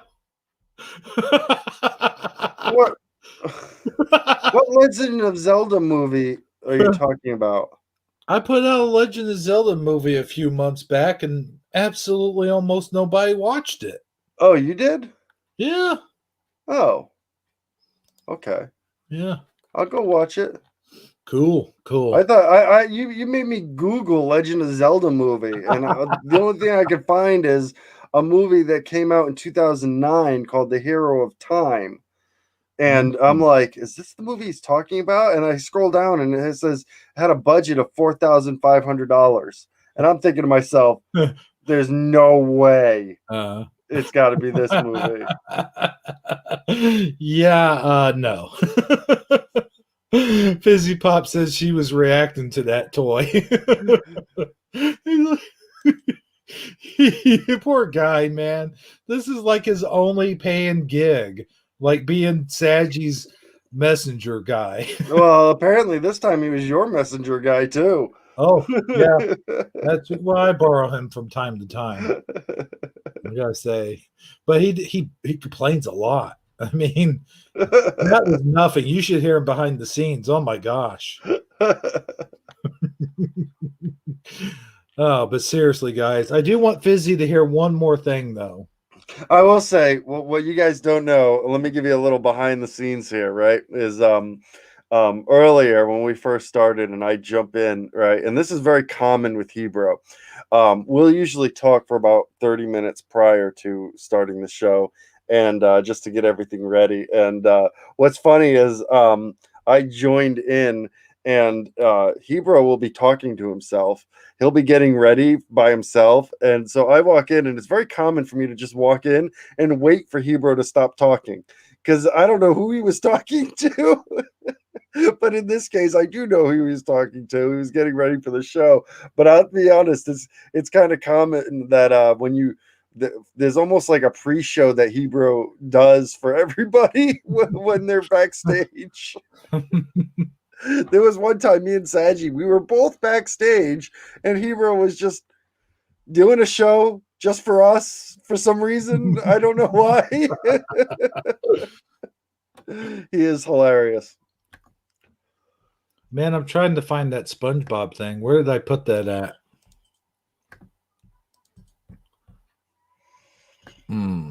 I wanted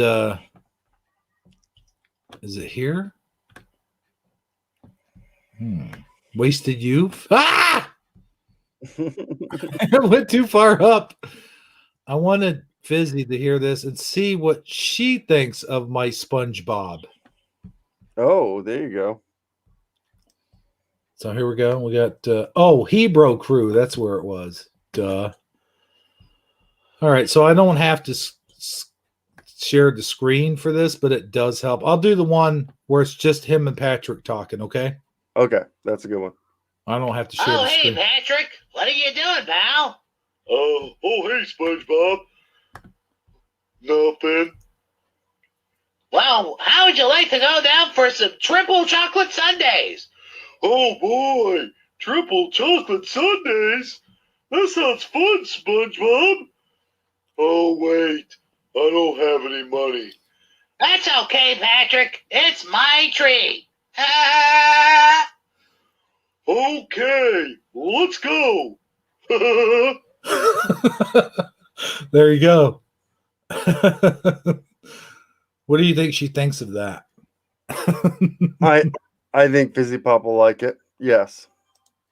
Let's see. We'll wait a second for her to react to the SpongeBob Patrick. So it's a lot easier talking about it because you can just talk versus having to type it all out. Right. Yeah. Yeah, SpongeBob, I agree with that. My SpongeBob has not been yet perfected. I got to really work on it. It's not bad. Yeah. It's not bad. I mean, it's she's doing a zippy face, like pineapple rating system. 1 to 5 pineapples. How many? Oh, she says Hebrew is Patrick. Oh, well, thanks, Fizzy. Yeah. Oh. I mean, are you taking that as a compliment? All right. We'll go that. We'll do that. Right. Well, yeah. Congratulations. Hey, wait a minute. Does that mean I'm dumb? No, I think you took that as a compliment when I'm not quite sure it was actually meant as a compliment. 3 pineapples out of what? Out of 10? Out of 5. Out of 5. Oh, out of 5. Okay. Well, that's pretty good. Yeah. Like I said, you're and maybe if you want to agree or not agree here, Fizzy Pop is his Patrick is right on point. I mean, he's done. You don't have to practice the Patrick anymore. Your Patrick is fantastic. Your SpongeBob, your SpongeBob could use a little bit more work, but it's not terrible. We knew who it was, so it's not terrible. We knew that was SpongeBob. You don't have to tell people it's SpongeBob, but could it do we have faith that you are capable of making it better? Yes. Maybe that's a better answer. We know you can do that better. We know, we have faith in your abilities of voice acting, but you nailed the Patrick. Cool.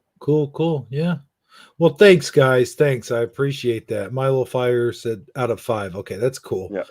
Very cool. Very cool. Very cool. Very cool indeed. Yes, very cool. So, you know what we forgot to do? There was something I wanted to do that very few people would get. Like, if you're not an MSK3 person, they wouldn't have got it. They probably wouldn't have caught on. Oh, what was it? Normal view. Normal view. Normal view. That's from that movie, man. It's from that movie. I love that movie, by the way. That movie I could watch 1,000 times. They did such a good job. And you know what? The thing is, the actual movie that they're riffing is not that bad of a movie. Like, it's not like, I think in its time it was incredibly successful. Yeah, This Island Earth is incredible. It was an incredibly successful movie. Yes.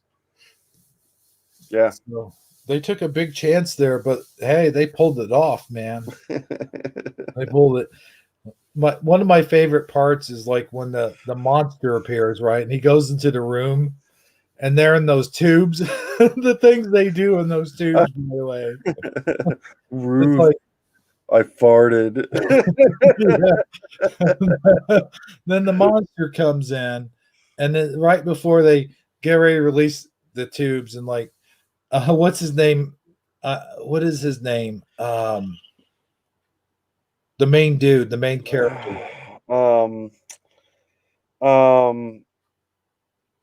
Not Joel. It's not Joel, is it? His name Joel? Mike? Do you mean? No, like from the movie This Island Earth. Oh, from This Island Earth. But he whacks the monster on the head, and then like, oh, my piano lessons. That, and then when he falls down, it's like, oh, I landed on my keys. Yeah, I know all those jokes in that movie. I know. Oh my gosh, sounds like it. Yeah, I do. I remember every single one of them. In fact, like when I did my Star Trek Next Generation, I made a reference in there about the anorositor, and you caught on like right away. The anorositor, yeah. My favorite part was one of the breaks that they take where Crow it's actually at the very beginning. It's at the very beginning where Crow decides that they're on the satellite. They're on a satellite of what they call the satellite of love. It looks like a bone orbiting the Earth. And Crow is just sick and tired of being on the satellite. So he decides to tunnel his way back to Earth.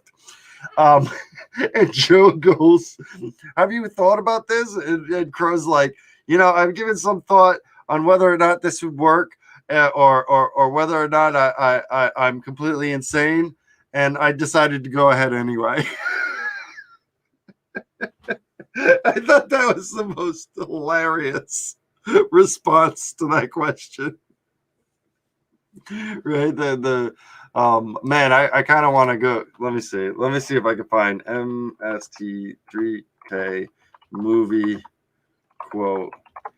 And I want to see if they have that specific quote. Cal was his name, by the way. Cal, okay, yeah. Yeah.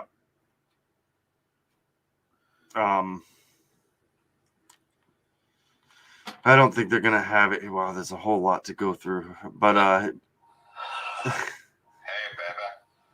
come to Butthead. Come to Beavis too. Damn it. Hold on.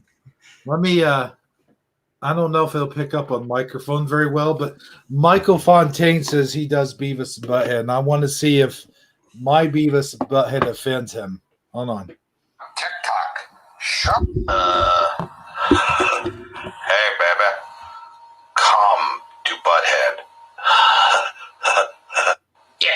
Come to Beavis too. Yeah. Damn it, Beavis. I'm trying to do a TikTok. Shut. Hey, baby. There's that one. Okay. That's pretty good. You know, back growing up when I was a teenager and they were out, everybody did a Beavis and Butthead impression. Here's another one, I think. Hold on, one more. Wait. Hold on. This one's kind of raunchy. Okay, here we go. My wiener itches. Wash it, dude. Get it wet? No way. You dumbass. My wiener itches. Okay. I will say your Beavis has a little bit of Saggy in it. It does, doesn't it? Just a little bit. Just the tone, not the words themselves. But here's Popeye. I mean, which one? The cartoon Popeye or the Robin Williams Popeye? Yeah. The cartoon. Okay. All right, here we go. Wow! So Biden's your president? Well, blow me down. Even I can talk better than that guy. Wow. Okay, there's that one. Well, blow me down. Oh, so Biden's your president? But there's one here on TikTok. I did all these on TikTok, by the way. Oh, did you? And I got one more, and this is Popeye meets Hank Hill.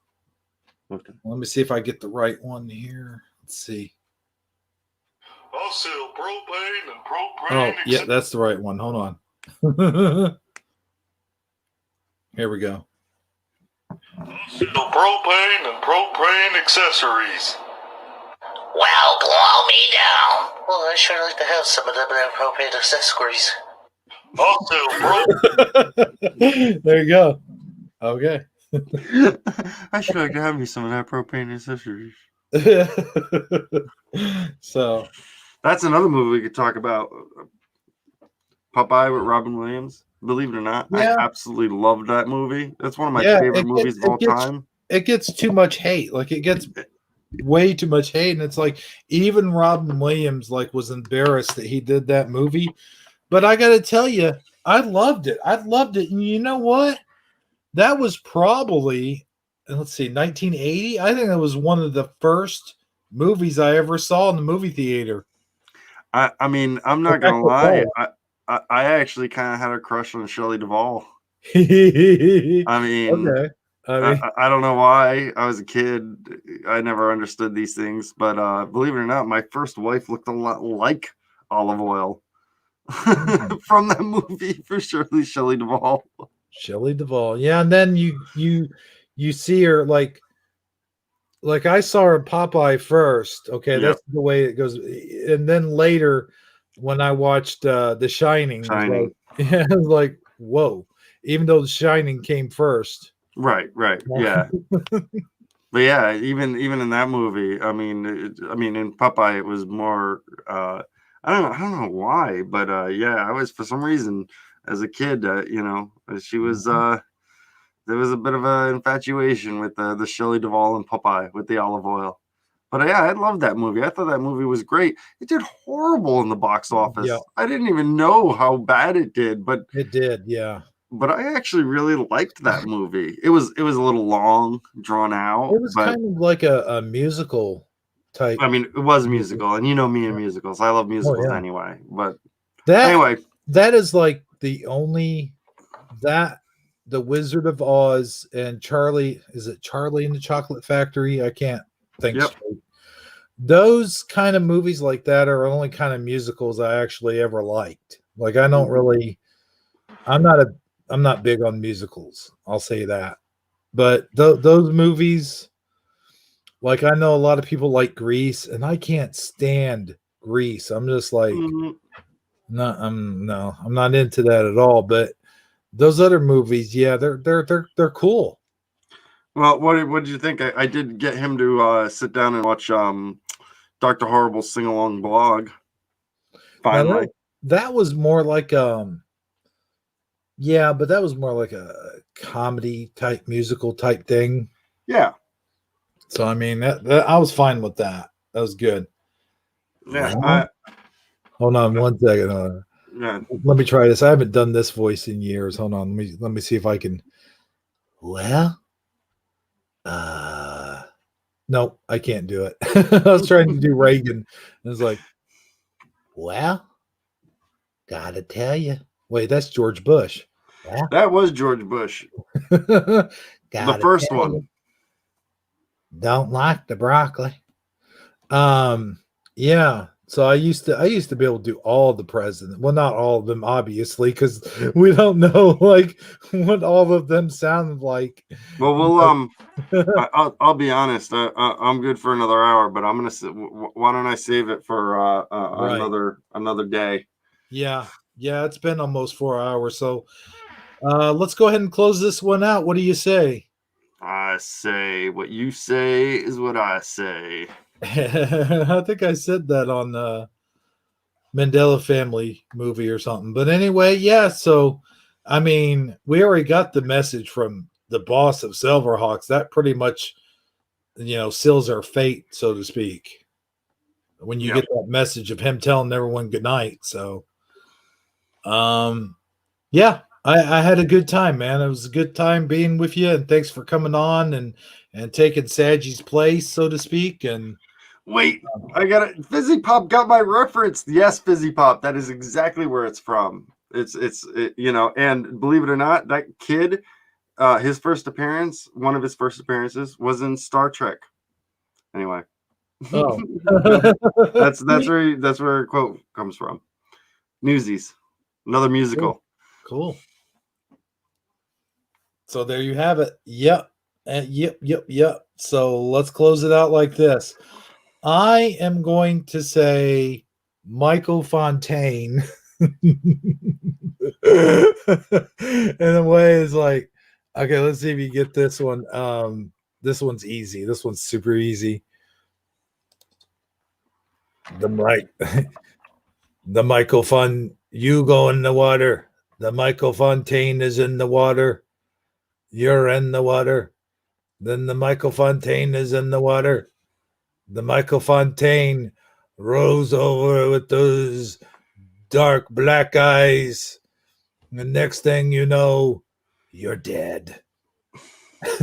I didn't say that right, but you know who it is.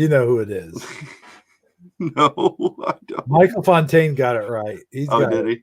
Yeah. Oh, all right. I'm gonna do it in one of my favorite movies. Okay. Okay. Just don't do A Few Good Men again, please. No, I won't do A Few Good Men again. We'll save that for the special days. Okay. All right. But I'm gonna do it a little differently this time. All right. Right. We're gonna see if anyone can guess the movie. All right. All right. Run, and you'll live at least a while. And dying in your beds many years from now, would you be willing to trade all the days from this day to that for one chance, just one chance, to come back here and tell our enemies that they may take our lives, but they will never take our Michael Fontaines? Oh, that's an easy one. That is a very easy one. Yes, sir. Yeah, good old Mel Gibson in that movie, by the way, at his best, I think. Yeah, good old why do I want to say Highlander? Because they were Highlanders. Braveheart, yeah. Braveheart. And believe you me, that's the only line I really remember from that movie. That was good. I like that. And that's all. That's it from me. I'm done. Now I'll stay on. So see you later, Hebrew. We'll continue on here with just keep. No, I'm joking. I'm done too. You guys have a good night. All right. From everyone here at Shifty Sunday, this has been Hebro77, along with Keith's dad saying, see you guys on Taco Tuesday. Maybe. I hope. I don't know. See you then. Wait, wrong thing. That's the intro. That's the intro. We don't want to hit the intro. Bye. Okay. Bye, everybody. Woohoo! Throw your socks on your ceiling fans. Don't forget it.